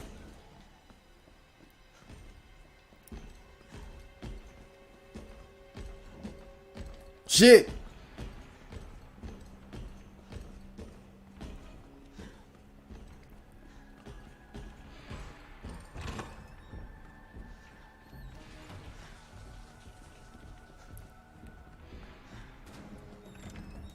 Okay, which way, which way, which way? Straight.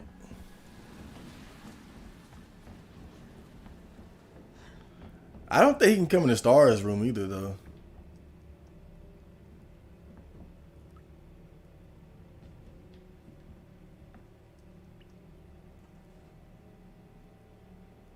Look at him. I think he stopped.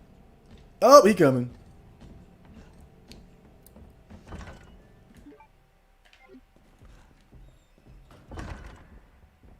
Okay, so, all right. And then, wrong way.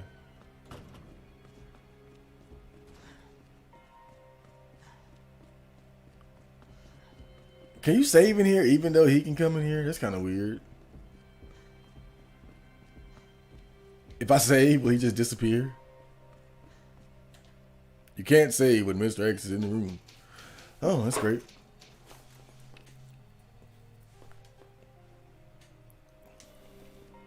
Wait. Oh, I thought he disappeared for real.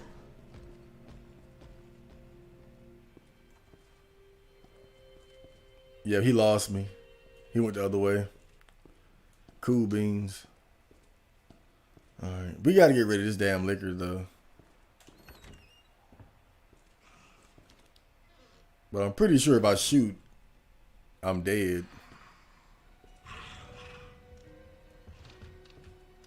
Like, or rather, Mr. X is gonna come right afterwards.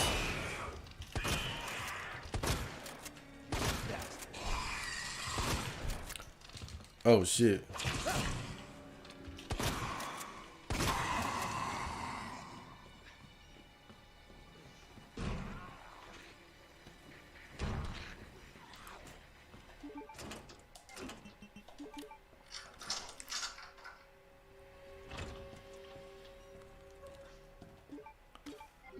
Well, I killed him.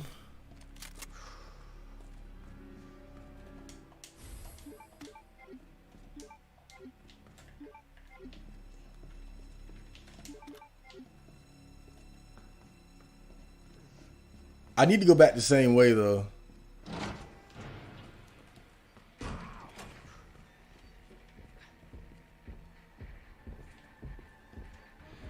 Damn, dude.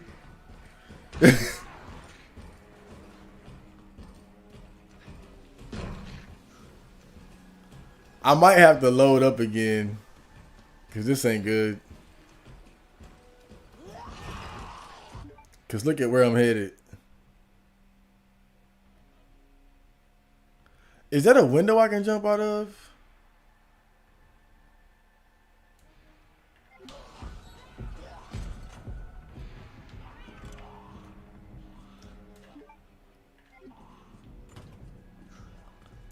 Maybe if I wait, he'll leave me alone.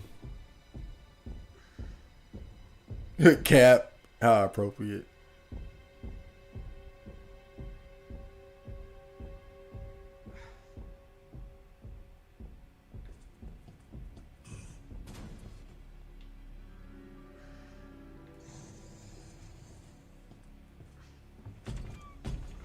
Whoa, shit.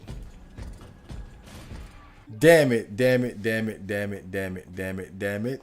Damn.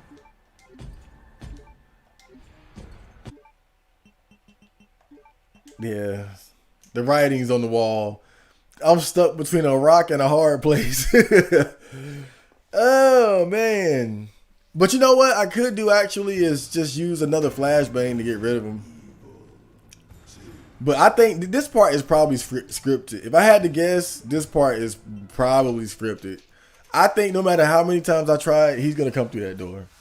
But I'm going to try it again just in case. Because I like to know these things. I like to know what's scripted and what's not. But I feel like that's probably scripted. Because they probably know, okay, they're going to try to grab that thing for the library bookcase and then go save. Let's not make it easy. Wait. Oh, I gotta kill that fucking liquor again. Damn, dude. That's the worst part about it. Shit. Ah. Is he still in the same spot? He in the same spot. You gotta give them credit. This saving is crazy, dog.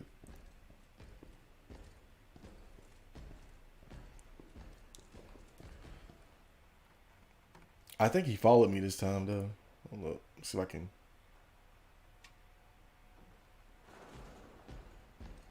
He tried to play me too.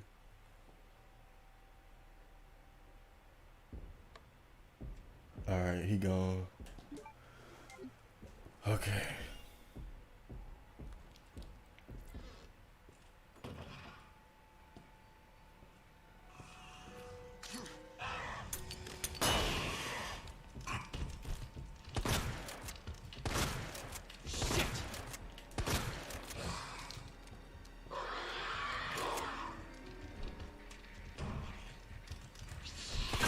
Damn, man, I didn't see him on the roof till the last second. I said the roof. I meant the ceiling. Oh, God, this is just too much. This is too much ammo, dude. I can't do that. Come on, that's bad. That's bad gaming. That's bad gaming. You know, I like to kill shit, but that's too much. That's too much of an investment of my resources, dude. I can't co-sign that decision. I can't co-sign that decision.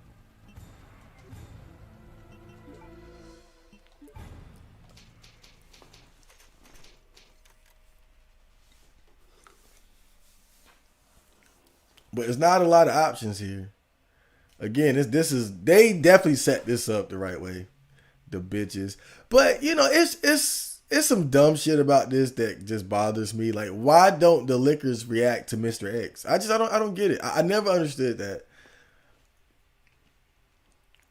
I never understood that. Like, you can't use the zombie needs living brains excuse with these goddamn bioweapons and shit. There's no conceivable reason why that liquor wouldn't want to cut Mr. X in half. Like, how does he know? Well, he's not a man. This ain't a man.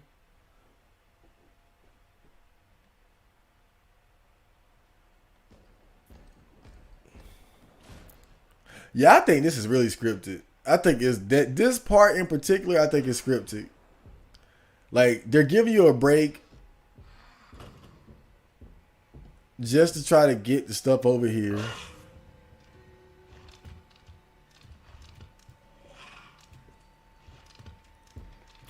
And look how he reacts to you, how this liquor reacts to you.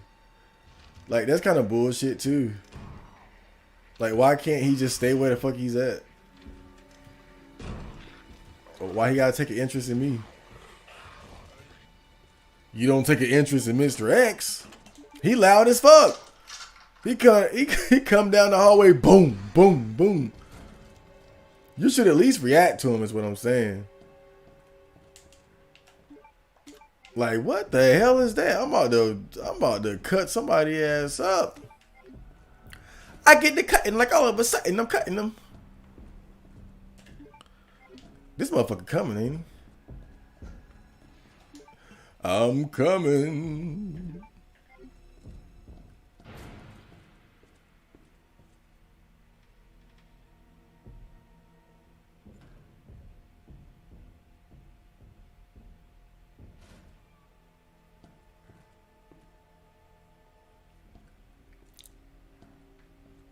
I don't think I grabbed everything either.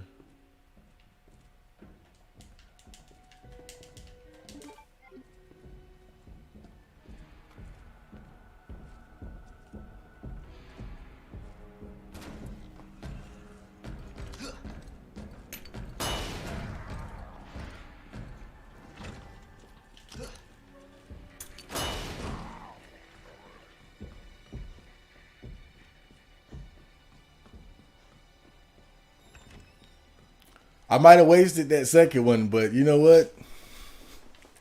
Fuck it. That compared to trying to kill that liquor and wasting all that ammo and then way, but like you gotta take that. You gotta take that.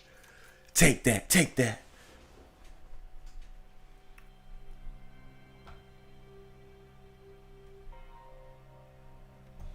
Marco, do you live with your mom or on your own? I'm a mama's boy. I live with my mama. I live with my mama. I know that a lot of people, you know, they'll give guys like me shit for living with my mom, but I gotta be honest, I'm a defender of staying with your parents past 18. Not saying I would never move out. My ultimate goal is to move out and have my own place. But I don't agree with the idea that you got to move out at 18.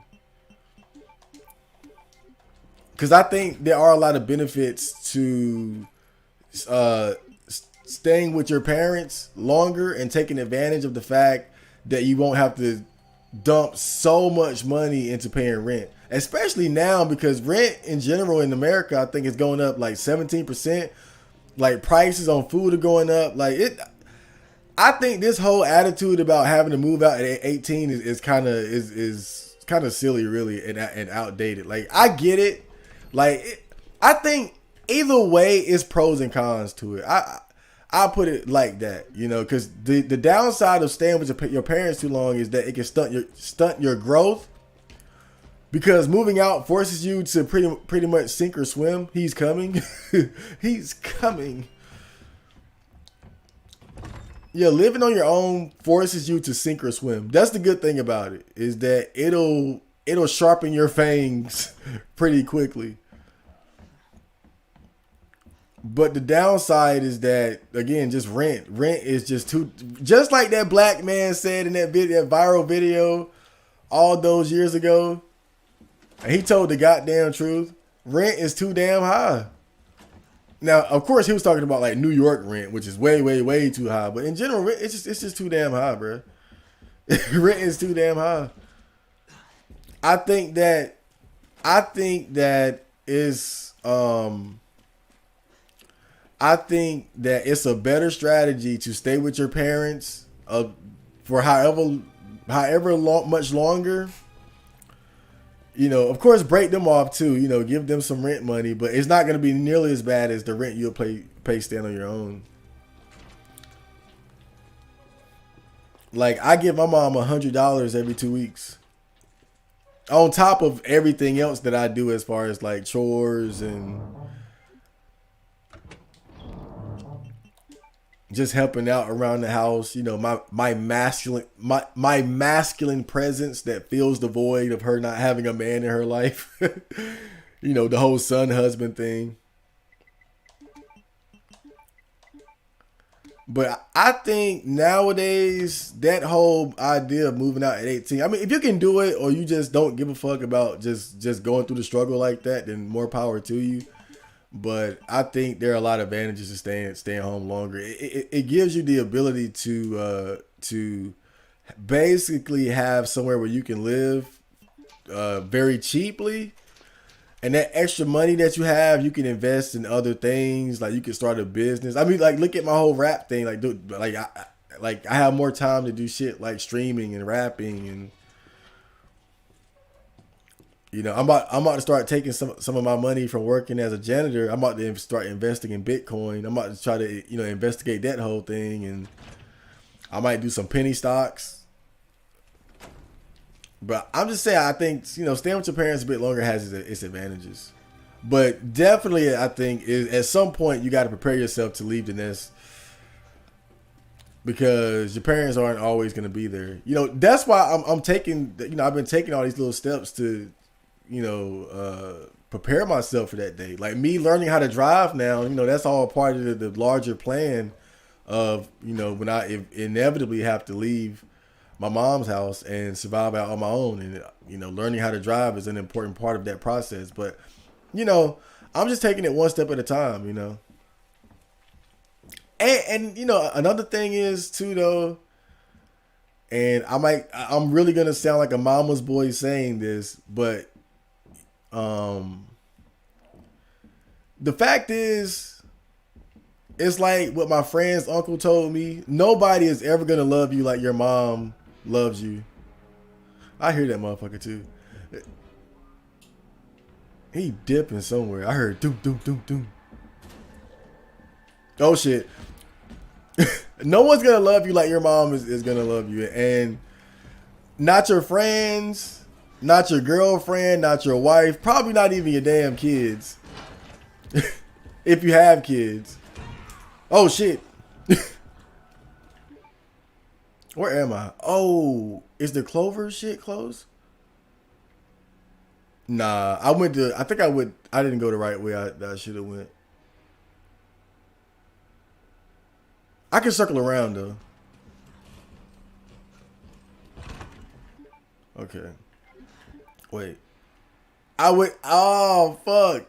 I looked at the map wrong. Let me hide in the bathroom. He's totally gonna find me too.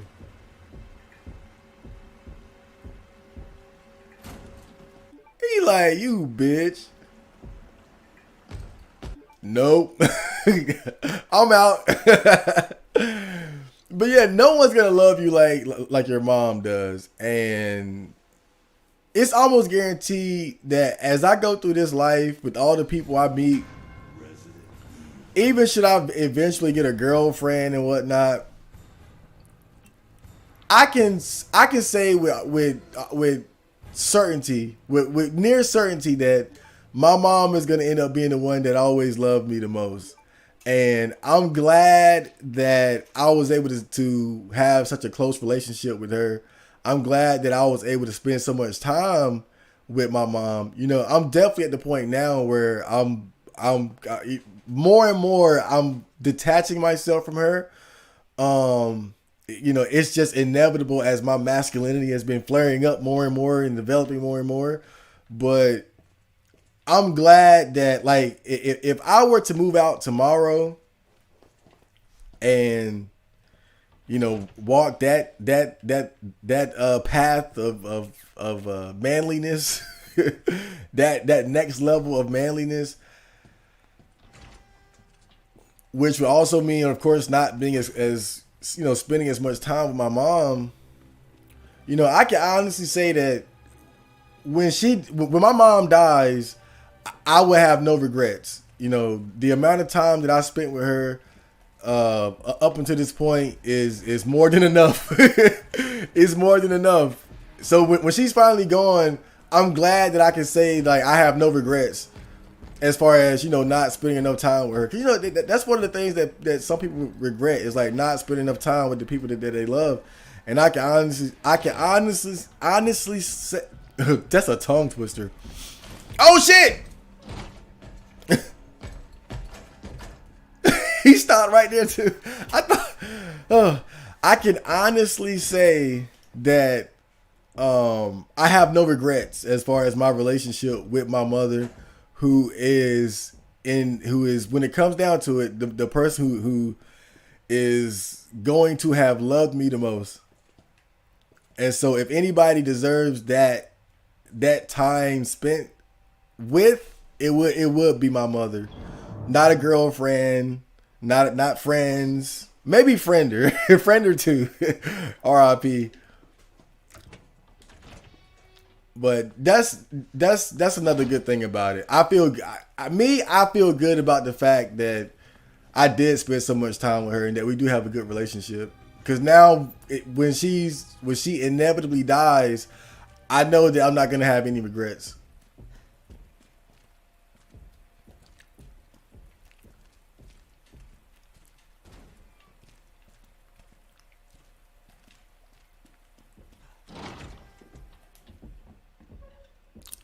Did I save again? I might have backed myself into a bit of a corner.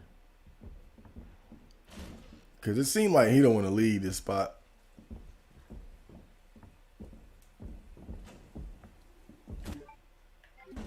Oh, he's definitely in this room. All right, I'm gonna have to go through this door, and I think once I go down the fire escape, where is that gonna lead me? Oh, that's not really the right way either. Shit, what the hell?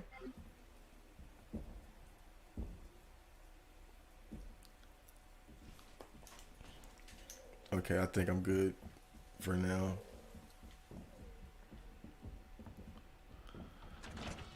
But my goal is to move out within like the next 2 years or so, like 2 or 3 years. That's the goal.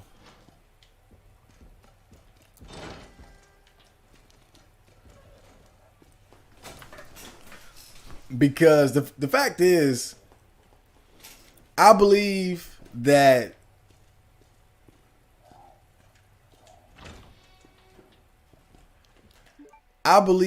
your masculinity can never fully flourish in an environment that you don't have full control over, you know? And I feel like having your own place, that's peak freedom. You can't deny that. And not roommates either. No roommates. Not a crazy girl, not a crazy controlling girlfriend or wife, none of that shit. I mean, complete control. Like, to me, that's the peak of masculinity. That's the peak. Oh, shit.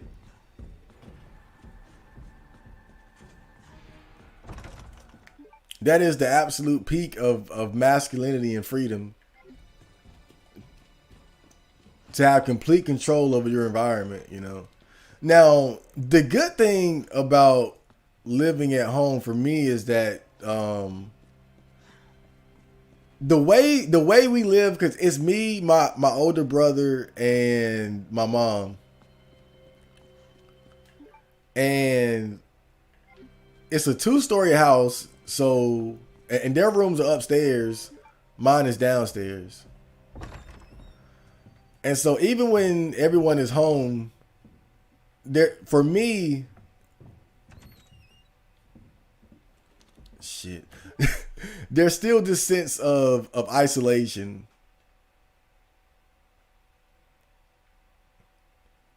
There's still this sense of solitude, and you guys know how much I love solitude. So I don't feel like I'm like my space is too compromised, too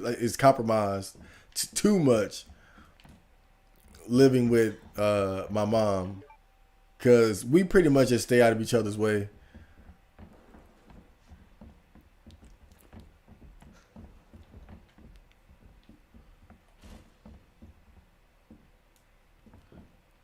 It's almost like living in a small apartment building. Like, everybody, that's how my mom that's how she describes it. It's like living in a small apartment building where everybody just mind their own business, and then we might catch each other in the kitchen or some shit like that.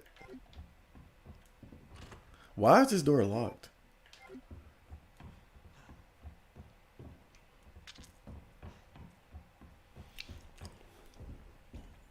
But yeah, I believe you can never be truly free living with someone else unless you have, again, complete control over the environment. It's like, I have complete control over my room, but I can't go in the living room and paint the living room red. You know, so some crazy shit like that. If I lived on my own, I could do that. Not saying I want to do that, but I'm just saying like you can't be the king of the castle and you can't even do random shit like that. Like, oh, I'm gonna replace this couch with another one, or I'm gonna paint this room blue and this one red, or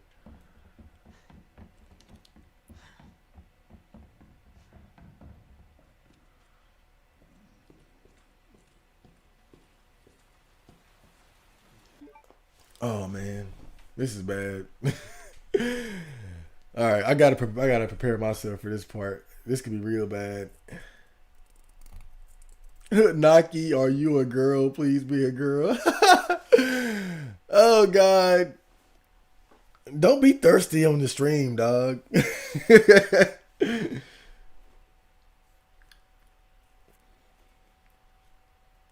I haven't made contact with a girl in a few months. Neat life.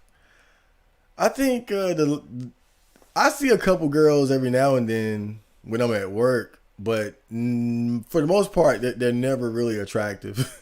That's the problem. It'll be like older women, studs.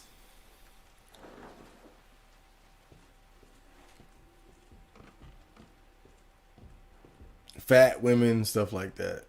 I think the whole time the whole time I've been working my job, which is like what, 6 months now. The whole time there was only one girl that worked there that was like decent looking, and she was a single mom. But other than that, the only girls I talk to are the cashiers. That remains the same.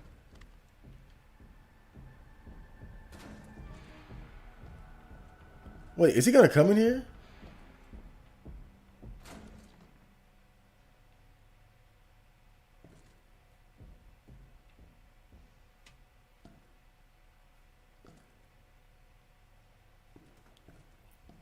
Okay. Let me slice it. He's in an awkward position. Okay. Gunpowder. 6 to 11. Okay.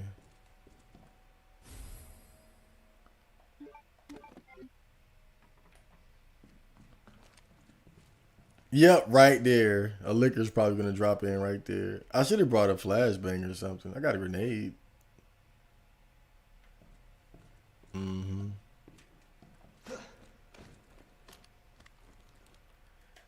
You know how you just know something bad's gonna happen. Wait a minute. You know what? I think that the idea is that Claire was in here first, so she already experienced that scare. Is that it? I think that's it.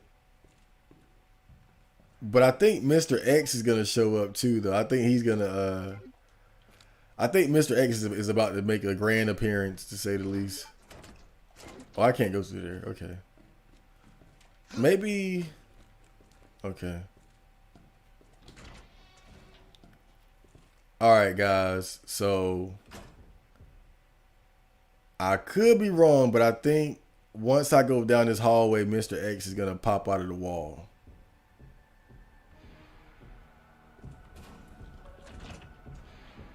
Or he might just pull up now.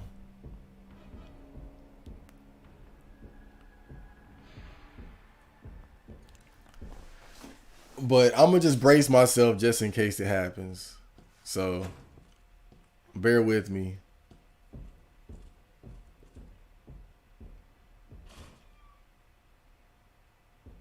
I'm gonna wait till it goes quiet first, though.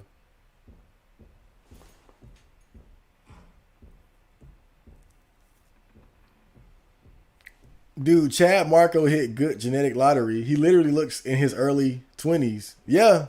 You know what's funny? I saw one of my old friends from back when I was like we were good friends, maybe from like late elementary school to late middle school.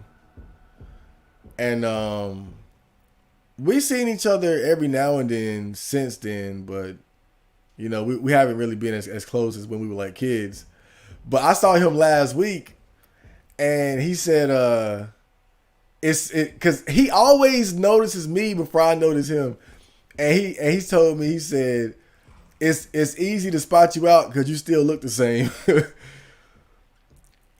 But you know, really, it's I don't think it's genetics as much as just taking care of yourself, just working out and not eating too crazy and doing a lot of partying and drugging and shit. I think that's really what it is more than anything. I think most people can look good at 30 and beyond if they just stay in good shape and don't abuse their body. You know, I don't do a lot of drugs. I smoke a little weed.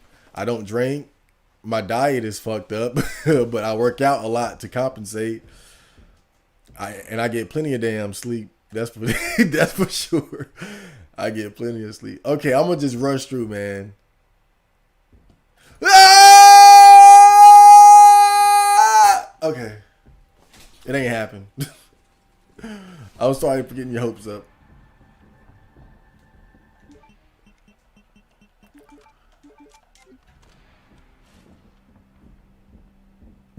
But that shit, hold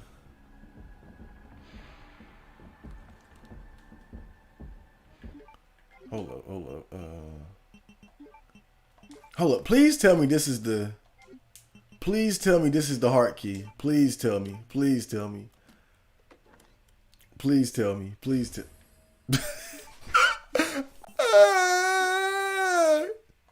Because then that would have mean I could just go in that room and save without too much trouble. But oh well, you know, life is never that easy, huh?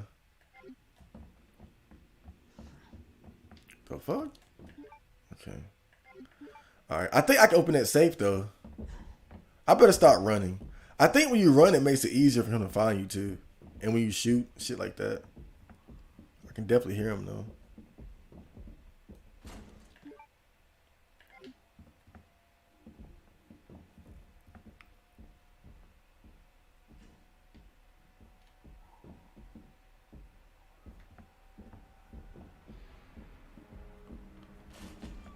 Shit. I ain't opening that damn safe. Not today.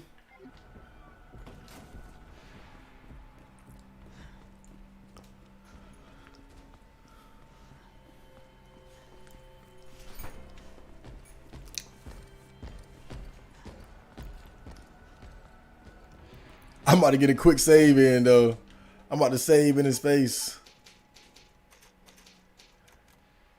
I think I might just go up to the RPD room too, though, since I got that little thingamajig. Yep, the STARS office. But if I try to go through there, that's not a good idea, actually. It's not a good idea, actually. Not that way, at least.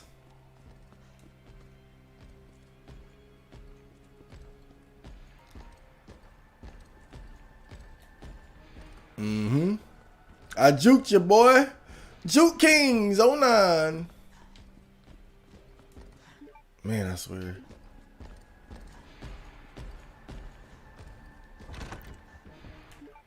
Okay, so. Okay. I hope a hunter hasn't spawned. I say a hunter, liquor. Hunter, liquor. Hunter, liquor.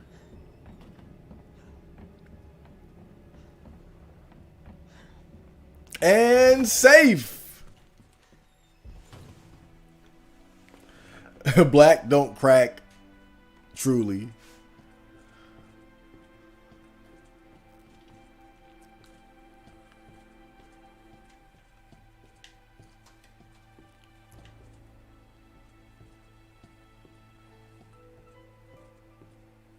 You know, one of the good things about being black is that we can go out in the sun without it just absolutely destroying our skin.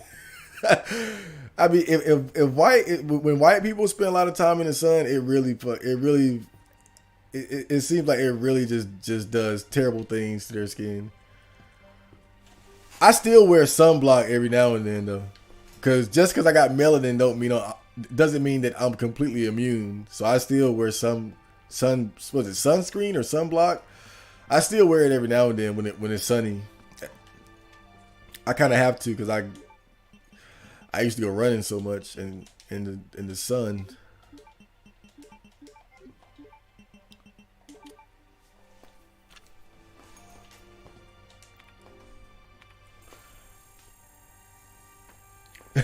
Nah, he just looks young because he doesn't deal with stress from baby mamas. I think that's part of it too. Lack of stress. Because I think stress ages you too, and having to deal with crazy baby mamas and kids, yeah, that'll do it too.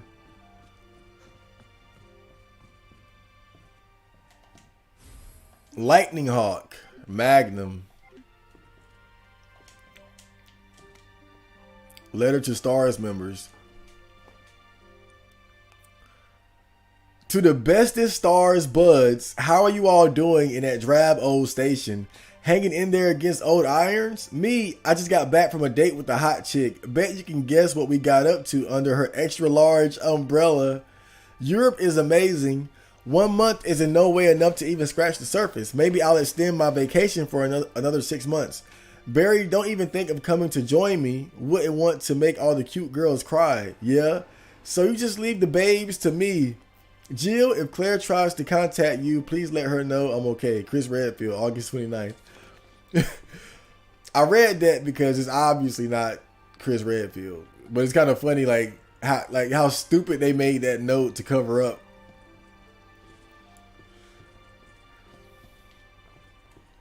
Why did they write that note anyway? I think it was meant to throw somebody off or something.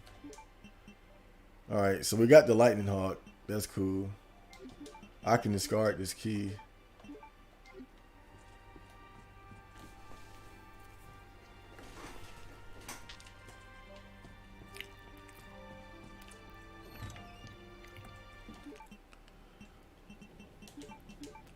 I'm telling you, man, I truly believe embracing my virginity was one of the best things I ever did. It was one of the best decisions I ever made. Period. And I'm telling you, dude. I'm telling you. I think the world has us food. It has everybody clamoring, trying to rush into having sex. I'm not trying to say sex is bad, relationships are bad, but I think the problem is people rush into it when they're too immature to deal with it. And then when you end up falling into the bullshit that goes along with it, it overwhelms you and it stresses you out. It turns you out. It fucks you up.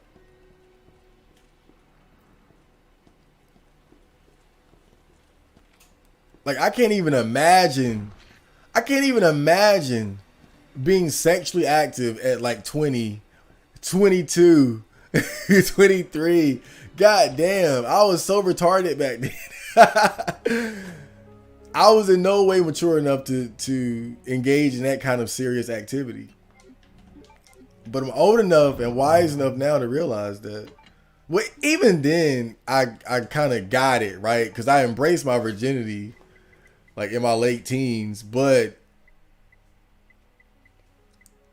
I think the one thing I didn't really understand was that I wasn't mature enough to do it, right? I just saw the nonsense and the bullshit. That was enough to keep me away. But I didn't realize that even beside that, I wasn't even mature enough to be engaging in that kind of activity. It's kind of crazy when I think about it, man. I really dodged the bullet. Like, me having sex at 18 would have been like putting a 4-year-old on the front lines of a fucking war. Absolutely foolish. Absolutely dumb. Dumb. God damn. Dumb. God, I dodged the bullet with that one. That was the best decision I ever made. Period. I laugh about it now as I see so many people around me like suffering. I mean, that sounds mean, but damn, dude.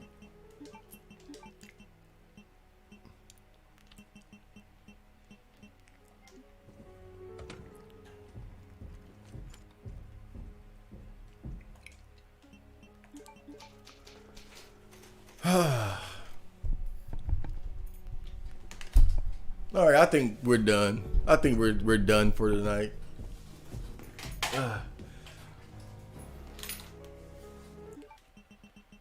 That was a nice little session.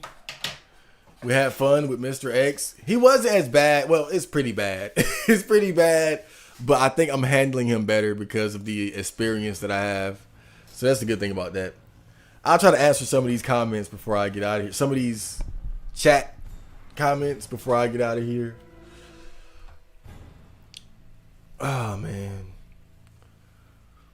Finna roll some CBD to cope with not having real weed. I got some CBD on deck. I'm gonna spark up right now.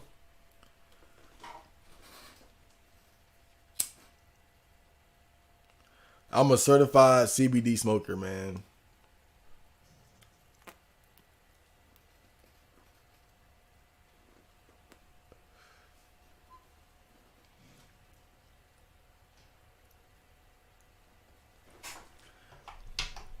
It gives me a nice buzz, but it's strong enough to give me a buzz, especially if I smoke enough, but it's not so strong that it'll completely just throw my mind out of whack to where I can't focus on what I want to do. That was always my issue with regular weed. Like it's fun, but it's hard for me to focus when I'm high. Like it's hard because I gotta focus so much on just like keeping my grips on reality. Man, because it seems like sometimes even when I'm sober, I just have this feeling of being overwhelmed by the reality of life. Like I love life. Life is amazing, but it's kind of overwhelming too. Just this whole life experience is strange to me. And I feel like weed kind of just pushes me over the edge with those kind of like life is strange thoughts. And then it becomes hard for me to focus on what I'm doing. But with CBD, I can better like it doesn't like it doesn't really knock my brain out the frame like regular weed does. So I can smoke it and be more chill and even focus on what I'm doing and shit. So that's cool. And it tweaks your perception just enough to where you're having fun with it too. But if you have a high tolerance for weed and smoke like loud gas all the time, then it's not gonna be good enough for you. But I always had a low tolerance, so.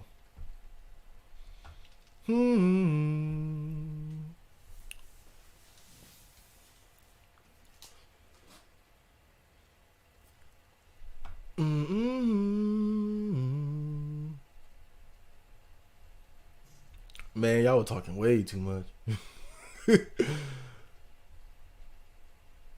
Oh God, it's how the hell? Yo, damn. Okay. Yeah.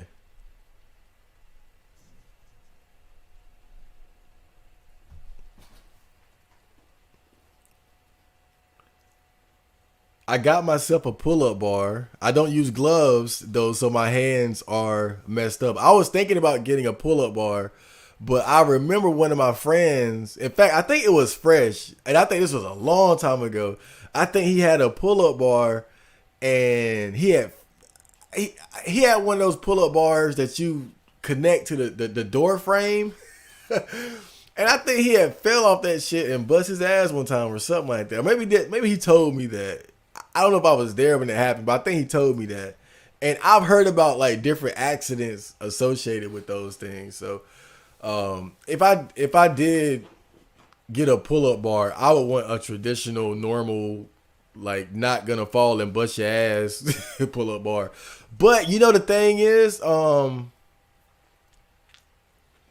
my janitor work, I work at two different buildings. I work at a medical center and a community center. At the community center, there's a gym. Like there's a whole like old school. It's kind of small, but it's a gym with like all kind of weights and shit, treadmills, exercise bikes.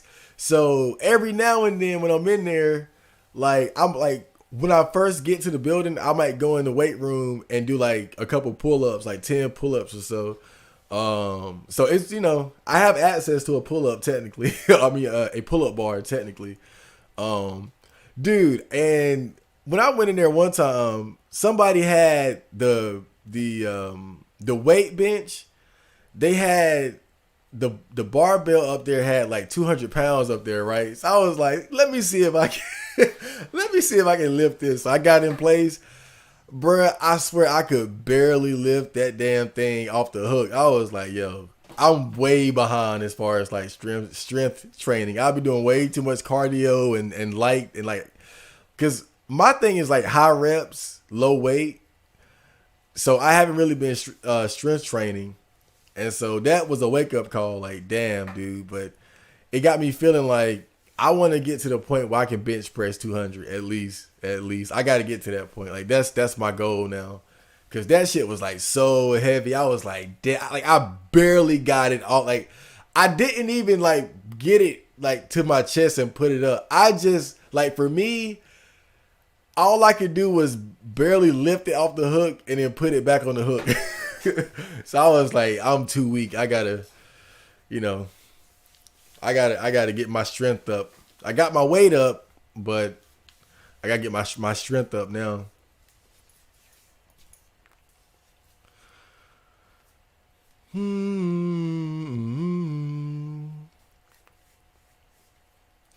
Check out natural hypertrophy how would you say that? Hyper on YouTube. He gives good workout advice and he likes anime. I'm already subscribed to him. Okay. Maybe I gotta check him out. I feel like somebody probably recommended him to me now that I think about it. Do women care about soft hands? I mean, I would never forget this dude who worked in the local food line. And I looked at his hands, and his hands just looked like he had hands like a slave. Like he just been picking cotton, chopping wood, wrestling bears, carrying heavy weights. Like his hands just look so worn, like just worn out, man. But like in a strong way, like in a strong masculine way. And I just remember like looking at his hands and looking at my hands and being like, damn, I've lived an easy life. I ain't gonna lie, bro. Like I felt kind of insecure about the way my hands look ever since then, because I could tell, like you could look at his hands and just tell like he's done hard work his whole life. And it's kind of funny because like at that point he was working as a damn cashier, so which is a lot easier than whatever the hell he was doing. But his hands, I never seen hands like that to this day. His hands look so rough, like he just squeezed hot coals all day. Just like that's all he do. Like his job was to break hot coal with his hand.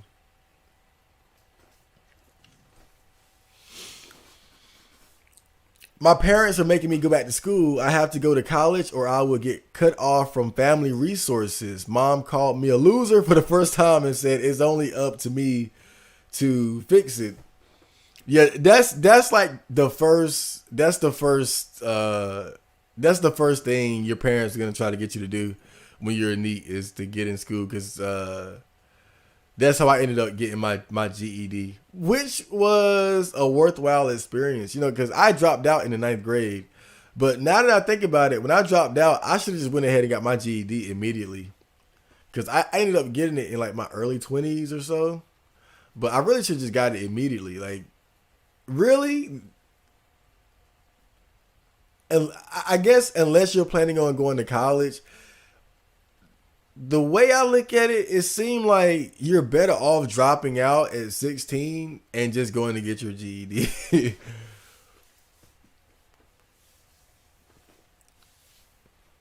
But that's if you're not planning on going to college, because I'm sure colleges are gonna be more interested in the diploma than a fucking GED.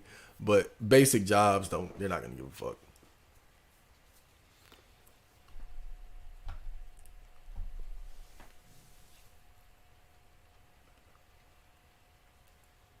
Exposing How Women Manipulate Men by Diana Davison made 7 years ago, a classic YouTube video. I feel like I seen that. I feel like I might have seen that shit. I might have seen it. I gotta write that down because I think I seen that, but I'm not sure. Let me write that down.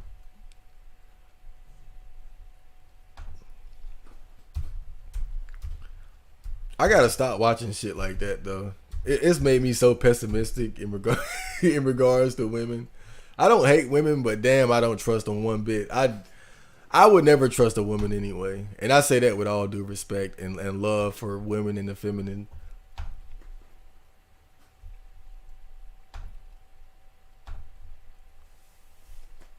I don't not trust women because they're bad. Like I said on Twitter one time, I don't trust women on principle, and it's not because like all women are bad and untrustworthy. It's because I don't have to. I don't I don't have to trust women, so I don't. I'd rather not take the risk. It's an unnecessary risk to trust women for me. What's her name? Diana Davison. Okay. It sounds so mean when you say it. I don't trust women on principle, but it's actually not that serious. Mm-hmm.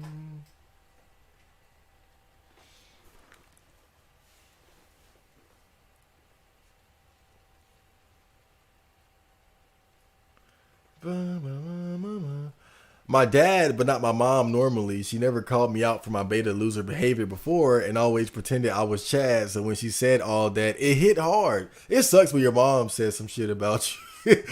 It does. I've been there. I've been there.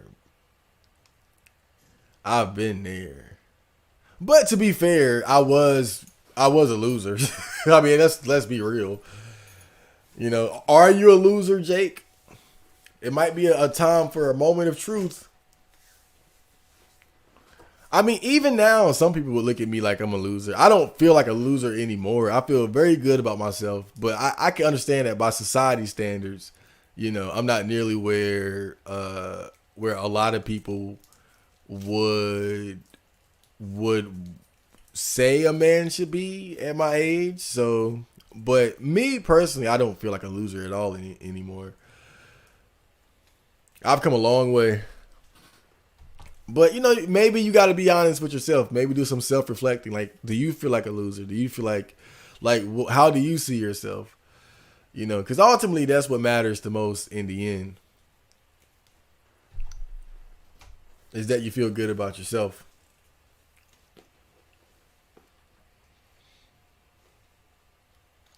Damn, mom calling you a loser is bad, man. My mom never said it, even though she thought it in her mind. They all think it. They just won't say it. She said in an argument about college, I told her why I didn't want to go to college. Yeah, that's not a uncommon sentiment, especially with how college tends to get people into a lot of debt. You know, you could go to community college, actually. You could go to a community college because at least then you don't have to worry about like crazy debt. And you could, like community college wouldn't be as demanding or serious. Like, and it would be just enough to get them off of your back for a while. So you can enjoy the good life, the good, like easy life for a while longer. But, you know, if I had to give you some sage advice, if you don't want to go to traditional college, but you also want to keep them off your ass, community college, because it's laid back, it's not as demanding, and it might be just enough to keep them off of your ass.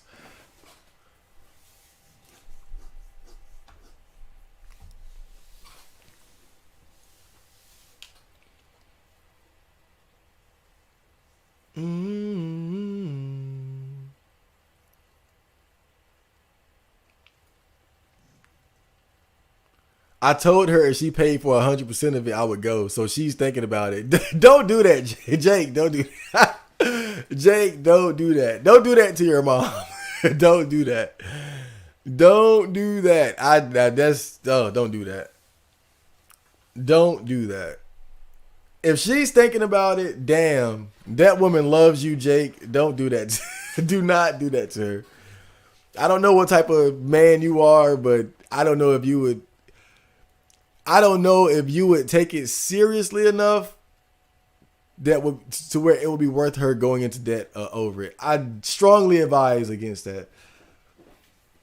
Unless you were like 100% serious and you had a plan as far as like the course, the what the fuck do they call it? Course curriculum? I don't know. Like whatever degree you were going for, and you had a plan to flip that into a career. I definitely wouldn't suggest that, because the way it sounds to me is that she's gonna end up just wasting a ton of money. So you would be better off if you're gonna take that route, just go to a community college and just ride that for as long as you can.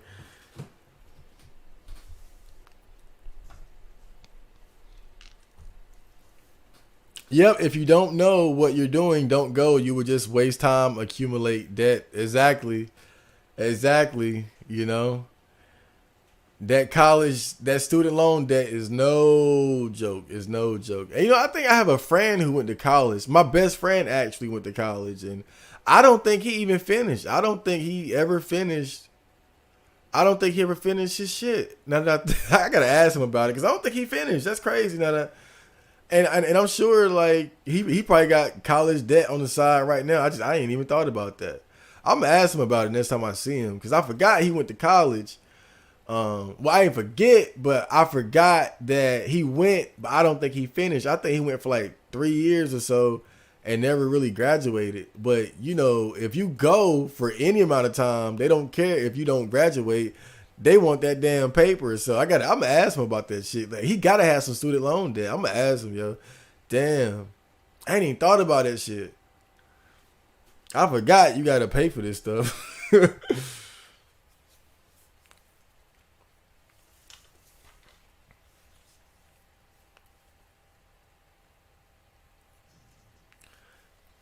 If I go, I'm going to major in CS.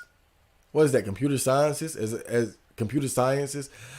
As I've always liked doing computer shit. If I find computer shit, I find on G. Well, yeah, that might be cool.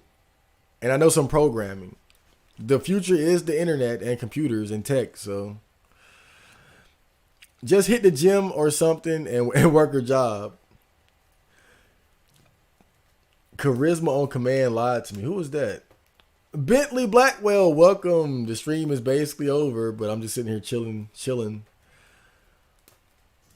I didn't expect to get so many comments in the chat today, and I kind of feel bad just letting it all just sit and hang. But I was playing the damn game, and I had to focus because Mr. X was trying to molest me, and I had to prevent that from happening. Being a good programmer makes you confident around nerds. Hitting the gym gives you confidence when around most people. That's true. I gotta say, man. Being in good shape is a nice confidence booster. People treat you different. People compliment you on your physique. You feel better about yourself. You feel stronger. You feel more capable. Man, I swear, working out is it's an essential cornerstone of the modern man. If you want to feel good and if you want to feel good in these turbulent, confusing times, man, you got to be working out. You got to be working out like at least 4 or 5 times a week. Like before I got up here, I was I worked out. I did some preparation for the next episode of the podcast, and then I got on here. But yeah, I worked out like around, what was it, 5 o'clock or so. I did like 200 push-ups, 100 sit-ups. I did some exercises with some leg weights. I did some, I think I did 100 reps with the 35-pound dumbbell. maybe did I do like 100 with the barbell? So something like that. I got a good workout in. Did some shadow boxing, a little bit of dancing too. Got a good like hour-long workout in.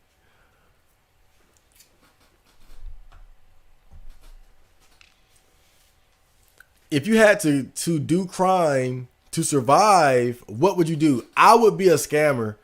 I would get into like the whole scamming thing, credit card scamming and whatnot, because I what's the name of this guy's YouTube channel? I forgot the name of his YouTube channel, but he's a older black guy. He owns, I think he owns a car rental company, and he's just, he has some good content. He talks about a lot of the modern issues as far as like the economy, business, making money. He talks a bit about dealing with women, crime, etc. But he said something that was very interesting to me, and he was talking about how we're going to see an increase in scam type crimes like credit card fraud, identity theft, things like that. Things that are more in the category of like white collar crime. And he said the reason for that is because with crimes like that, compared to things like drug dealing, in which the amount of time that you get in prison, it can be very ridiculous because of the whole war on drugs things and the DEA and all that. Violent crime, of course, like armed robbery and whatnot, you can get a lot of time for that.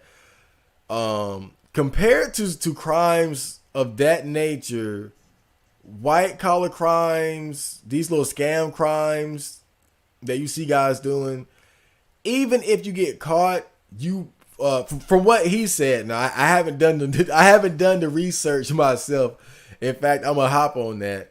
But the guy seemed like a credible source, like he knew what he was talking about. But what he was basically saying was that you were gonna see an increase in these type of crimes because when you get caught, you don't get as much time as when you get caught selling drugs, committing a robbery or something like that.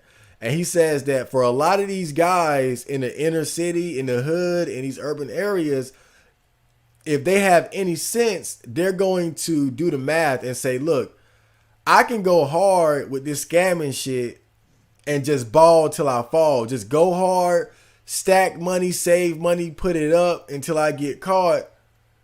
Go ahead and do the damn 2 or 3 years, the 4 years, get out, and I still have that money put up. Again, that's ideally, like if you plan it correctly, you can plan it to just say, I'm gonna stack money, put it up in a way it'll be safe, and when I get caught, I'll be out in 2 years. As opposed to drug dealing, where one, it's a lot riskier, right? Because it tends to when you start getting into like serious drug dealing, it's almost like inevitable that you end up on the radar of the more violent people of your community, as far as like battling over turf and territory and clientele and whatnot. It's almost inevitable that it's going to get violent.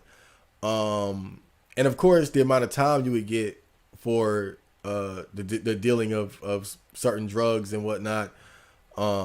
Not talking about weed per se, that's kind of lightweight, but I'm talking like coke, heroin, fentanyl, shit like that. And of course, on robbery, you already know you about to get some time for that shit. But yeah, the way he basically broke it down was like, if you don't mind doing 2 or 3 years, you might as well, and you have nothing to lose. You might as well. I mean, not saying like he was encouraging you to do it, but from the perspective of someone in the hood with nothing to lose and without a lot of opportunities, at least as far as like what they can see or perceive to be available to them, it makes sense. Because if you do it right, you can stack bread, sit down for like 2 or 3 years, get out, and if you put it up correctly, you know, and especially if you got a team, you know, if it's an organized thing within a gang, you know, then yeah, that shit. So if I did crime, it would be that. But then I'm still not trying to go to prison. I'm still not trying to go to prison for even like 1 year. So, yeah. So damn. Well, I I would just go ahead and throw scamming in there though, just for the sake of it. But I wouldn't do it with the intention of getting caught. But that's everybody, right? So so but if not scamming, selling weed, it'll be selling weed or scamming because for someone like me who has a clean record, I can sell weed and since I don't smoke a lot of weed, I would make more than the average weed dealer. Actually, if I had the same like or a good hustle and clientele, a nice network, that combined with the fact that I don't really smoke a lot, I make a lot. I make quite a bit more than some of these other guys out here. So yeah, it'd probably be like weed dealing or scamming. I probably lean towards weed dealing though because I have a clean record. Even if I get caught, if I have a lawyer, if I spend the money for a lawyer, more than likely I won't have to do prison time unless I get caught with just straight pounds, like just pounds and a growing operation. Yeah, that'd probably be the way. Some form of cybercrime, extremely small chance of getting caught. So he was already on top of it. And would target someone outside of the USA. And like I said, even if you get caught, you won't get as much time as you would for other crimes, you know. Because that would be considered close to the category of a white collar crime. As opposed to, oh, I got a gun and ran in the bank and held these people hostage or, you know. God damn. Cybercuck 2069. Yeah, that's good. Who are these new cats? Yeah, shit. I was a secret watcher of Marco for over a year now. That's cool. That's great. Welcome to the stream. Welcome to the how should I say? Welcome to being out in the open with the gang and not just lurking in the shadows.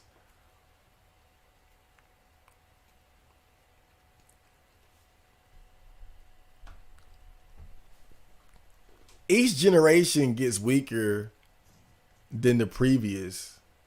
Well, it's kind of like that old saying. It's kind of like that old saying. How does it go? Weak men. What is it? Weak men create hard times. Hard times create strong men. Strong men create easy times. Easy times create weak men. Weak men create hard times. Hard times like it's that cycle. It's that cycle that as life becomes easier and more comfortable, men become weaker. As men become weaker, society and communities begin to weaken as well. And during this process of men and communities weakening, chaos emerges. Greater chaos emerges because, you know, the people are easier to manipulate. The people are easier to deceive. Evil would triumph more and more because there aren't strong men to confront it. But it's going to hit a point where it just gets so bad that out of necessity, you either got to man up or you get taken out. More and more men decide to man up. And they say, we got to change things for the better. And so they begin to work towards solving society's problems and issues. And over the course of this, life becomes easier again. But as life becomes easier, you see, it's a cycle. It's that crazy cycle. And right now, we're at the point of the cycle where, because of the high levels of comfort and luxury, men are becoming weaker and more feminine than ever. And so, that's why, as a man, you got to become aware of this and kind of cultivate your own masculinity. I like how Joe Rogan said it like years ago. And he said, because he was talking about the same issue, and he said that, how do you develop your masculinity in what is essentially a soft, comfy environment? And it's like, you have to impose challenges upon yourself. You got to force yourself. You got to push yourself and force yourself into uncomfortable situations to kind of sharpen your fangs. You got to force yourself. Just do that's the whole idea behind gyms. Really, is just like an environment where you intentionally push yourself to cultivate and develop greater levels of strength and masculinity. Because gyms are so artificial in a way, just in how you have like all these different size weights for you to pick up. And see, before gyms and shit like that, for a guy to develop these kind of physiques where you got the big arms and the big chest and abs, it wasn't because he was like working out intentionally to get these. He probably worked on a fucking farm and had to lift heavy bales of hay and wrestle with horses and cows and shit. Like working from dusk to wait, what would it be? Dawn to dusk? Is it dawn to dusk or dusk to dawn? I'm thinking about the movie, but from morning to sunrise. That type of physique was developed out of a necessity to work hard on a daily basis, as opposed to now, guys like us, we got to go to the gym because we don't have to work on the farm. You see, so it's like, it's artificial, but it's necessary to cultivate masculinity in the comfortable times that we live in. Yeah. Oh man.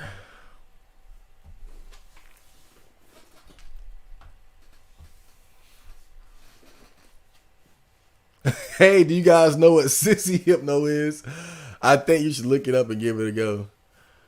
Yeah, that shit is that's like the end game of like porn addiction. That's the end game right there.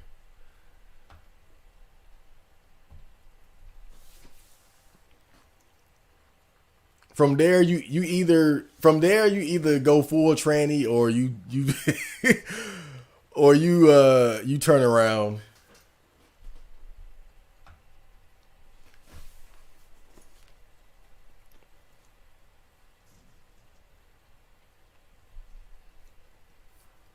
My incel homie at GameStop told me they remastered Resident Evil 2, so I decided to watch this stream instead of play the game. He hyped up this game. It's a good game. It's a great game. Look, let me tell you. I am a true fan of horror games. I love horror games. I've played some of the best, from Resident Evil, Silent Hill, The Suffering, Kuon, Call of Cthulhu, Alien Isolation, Evil Within,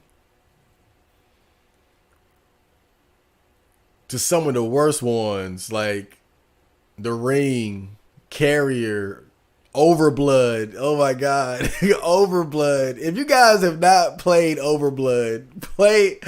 Every gamer should have to. It should be the law of the land that before you can play video games, you got to beat Overblood. I swear, man. Like, Overblood has a cult surrounding it. Like, that, man, it's an old PlayStation horror game, bro. Oh, but I digress. But I've played Ill Bleed, the Clock Tower games. Just Extermination, The Thing, Project E. I love horror games. That's what I'm trying to tell you. Like, even the bad ones, bro. I like even playing the bad ones. Countdown Vampires, whatever. So I feel like I'm kind of the authority on this, is what I'm saying. And let me tell you, Resident Evil 2 Remake is one of the best horror games that was ever made. I'm telling you. Like, I give it the Chad Marco stamp of approval. I give it my cosign. Resident Evil 2 Remake is one of the best horror games ever made, you know. I'm playing it now. I don't seem that blown away because I done beat it before, right? But man, it's a fantastic survival horror game. It's one of the best, without a doubt, if you ask me. It's one of the best. Like, I would say it might even be like top 10 easy. Like, out of all survival horror games in the world, it's probably top 10, dude. Like, I think you gotta give it that distinction. Like, it's up there. It's great. It's a great game.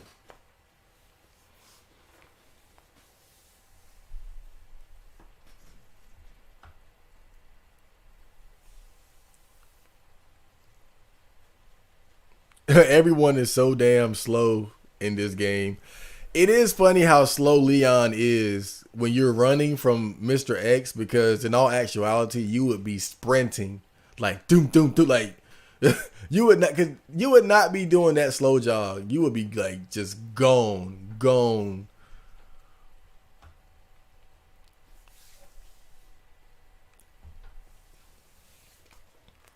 I'm tired of Hellbreaker critiquing my style of play. Stop wasting ammo. Just pick your battles well. You got to ignore the low tier enemies and enemies in hallways you've already been and seen. And I explained to him before, though, that it's been a while since I played this game, so I'm probably going to be doing quite a bit of backtracking. So I won't be avoiding enemies, man, because I know I'm probably going to be back. And the fact is, you know, I beat this game before, and I played it the same way. And the simple fact is, the game gives you more than enough ammo to kill just about anything. So it's not even really an issue. I think the whole dodging of enemy things is, I'll put it like this, bro. I've played damn near most Resident Evil games, and I've always been the type of player to try to kill as many things as I could. I'm not an avoider. I'm not a dodger. I'm a killer. And what I've noticed is that, at least if you're playing on normal, which is how I tend to play most games, you will still have more than enough ammo to defeat the bosses. You know, I've never played a Resident Evil game where not dodging enemies, where not avoiding enemies became a big detriment. In fact, more often than not, towards the end of the game, when you're getting to that last boss, I always end up having more than what I actually need. So I get the strategy, I understand it, but I think that killing things is ultimately safer, because dodging is always a risk, because dodging requires you to get close to them and have timing and whatnot, and knowing whether or not you're going to be coming back to certain areas. So, and again, just through my experience, I've noticed that I've always played this way, and it's never really been to my detriment. To be fair, it's never come back to haunt me, you know. But I think another thing is that I tend to, or rather, the main thing is just don't miss. It's not don't waste ammo on lesser enemies. It's don't miss. Then you'll end up fucking yourself. Don't miss. If you're gonna kill everything, you better not be missing. You better be hitting.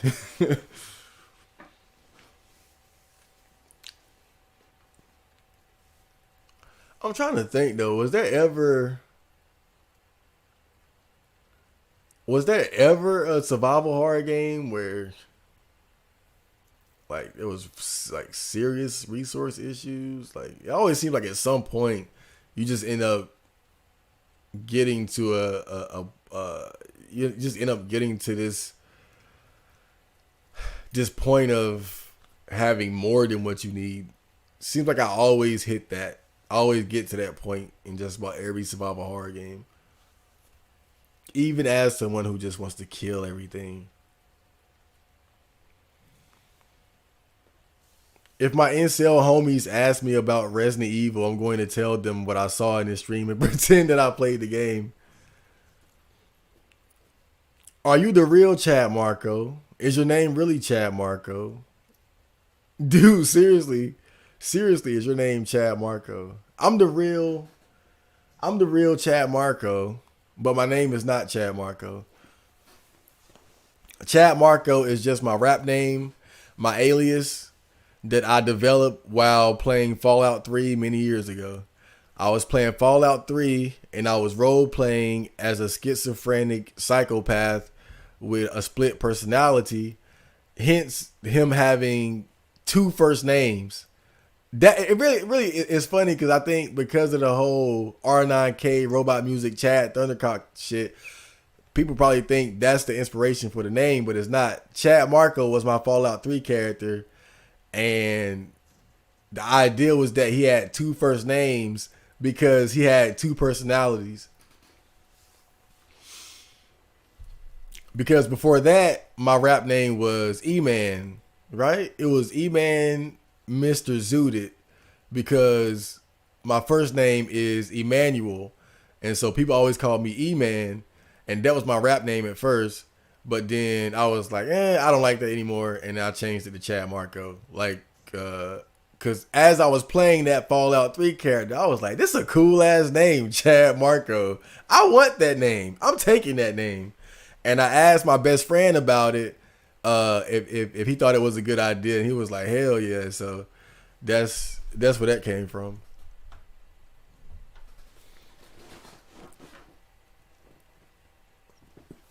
Yeah, I live on my own. Had to sharpen my fangs. Hopefully I can get a car soon so I can ascend from Neatham. Yeah, exactly. Like when you live on your own, like it's sink or swim. It's going to toughen you up. And I think that's why sometime soon that's my plan. It just I don't want to rush out and move out when I don't really have barely a leg to stand on. you know I just want to make sure that like I got a little part-time job, and it's very flexible. Like if I want to take on like more hours, more buildings, that's available for me to do so, because the boss lady, she's always looking for motherfuckers to work at these different buildings at different times of the day. So if I had to work more and earn more, that option is there. But I also want to make sure that my music is kind of rolling along. My content creation goals, my different revenue streams. I want to make some investments in Bitcoin, maybe even like some penny stocks or something. I just want to have like different revenue streams before I move out. I want to have all that up and running, and of course have my license, and I already got it. I got the car. I got a truck, so that's a big that's a big plus right there. But I'm just taking it one step at a time. One step at a time, baby. Don't plan on having kids. I don't want to repeat this doomer cycle. That was always my mindset too, as far as like why I never wanted to have kids. I think most people always assume that when you don't want to have kids, it's because you want to just be a kid forever. Like, oh, you need to man up and grow up and have them babies. But, my reason for always not wanting kids was more so because I just, look, I love being alive. I love life. But I also acknowledge the fact that, that's just me. That's just me. Everybody ain't happy. Everybody not enjoying life. Life can be a bitch, And I just believe that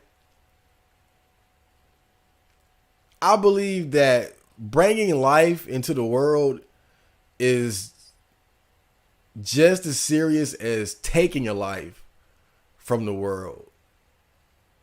Right? That's kind of how I feel about it. It's almost as serious, if not more serious, to bring a life into the world as it is to take a life, And so for anyone to take a life, like, that's a big jump. Like, that's a big thing right there, man. Even if it's for the sake of self-defense, like, that's serious. And so I feel that same weight of seriousness in regards to bringing a child into the world, and namely because this world, especially now, it's so damn crazy, man. It's so much crazy shit going on, and I wouldn't be comfortable doing it now as a man with very little influence and power in the world. I think the only way I want to have a kid, it would have to be with a girl who's genetically superior to me, like more attractive and taller, but also intelligent and has a lot of money. So it's kind of funny, like I almost look at the shit like how girls look at it, where they try to find the most genetically successful guy, right? But I think the female approach to mating is actually leaps and bounds better than ours. Like, we just take any goddamn thing. We don't think about how I'm 5'8", she's 5'3", we have a kid, he probably gonna be short and lame, right? A short Kent type nigga. We don't think about shit like that. Girls do. Girls think about, oh, if I reproduce with this tall guy, I'm gonna have tall, cool, handsome kids. Like, girls are definitely ahead of us as far as like the way they think about mating. And so if I was to have kids, I think it would have to be with a genetically superior specimen, so that I feel like, okay, if I'm gonna bring somebody into the world, at least let them be someone that's more likely to be a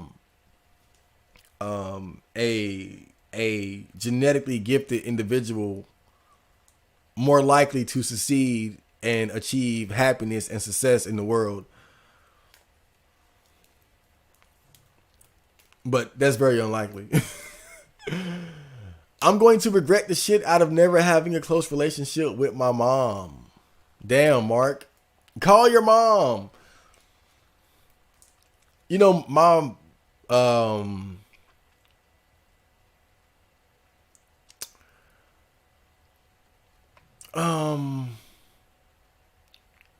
I always had a pretty decent relationship with my mom. We don't always get along, but I would say 90% of the time we do. Every now and then I don't like her and she don't like me, but that's I think that's normal. I think with any relationship, with most relationships, whether it's a family member, a friend, a lover, whatever, if you can achieve a 90-10 ratio of like versus dislike, or even an 80-20, that's good. That's a good relationship. And I'm just fortunate that I have that kind of relationship with my mom, that we generally get along most of the time, and I got to spend a lot of time with her. Because I'm telling you, man, more than likely, most guys are never going to meet anyone that loves them as much as their mom. So I think that there's something really special about that. We as men tend to invest so much into people, especially women who don't really give a fuck about us and would never really love us, but we'll invest so much time and energy and effort into them and money, and then that's okay, because that's the big boy thing to do. That's the manly thing to do. Find you a girl, leave the nest, and give her the world. Like that's, give this person who really don't give a fuck about you the world, and fuck your mom. And again, people who say that it's really done out of love because they just want you to be, they want you to achieve absolute masculinity, which is pretty much impossible to do, living with your mom, so they mean well. It's just that I'm more in the middle, where I think that, you ain't got to completely just say, well, I'm 18. Fuck you, mom. But at the same time, it's not. You got to be prepared to stand on your own feet at some point too. I love my mom. Oh. How long have I been sitting here? Oh damn! I gotta wrap this up. I've been here for a while. Okay. Okay, I think that's good enough. I answered a lot of chat, a lot of comments. I might even stream tomorrow, since everybody wanted to be so damn talkative tonight. But I will see you guys later. Expect a Botcast episode very soon. And what else? I'm dropping a new song very soon. And me and Fresh, we're already planning the next music video. So look forward to that as well. I hope you guys enjoyed the stream. And Johnny!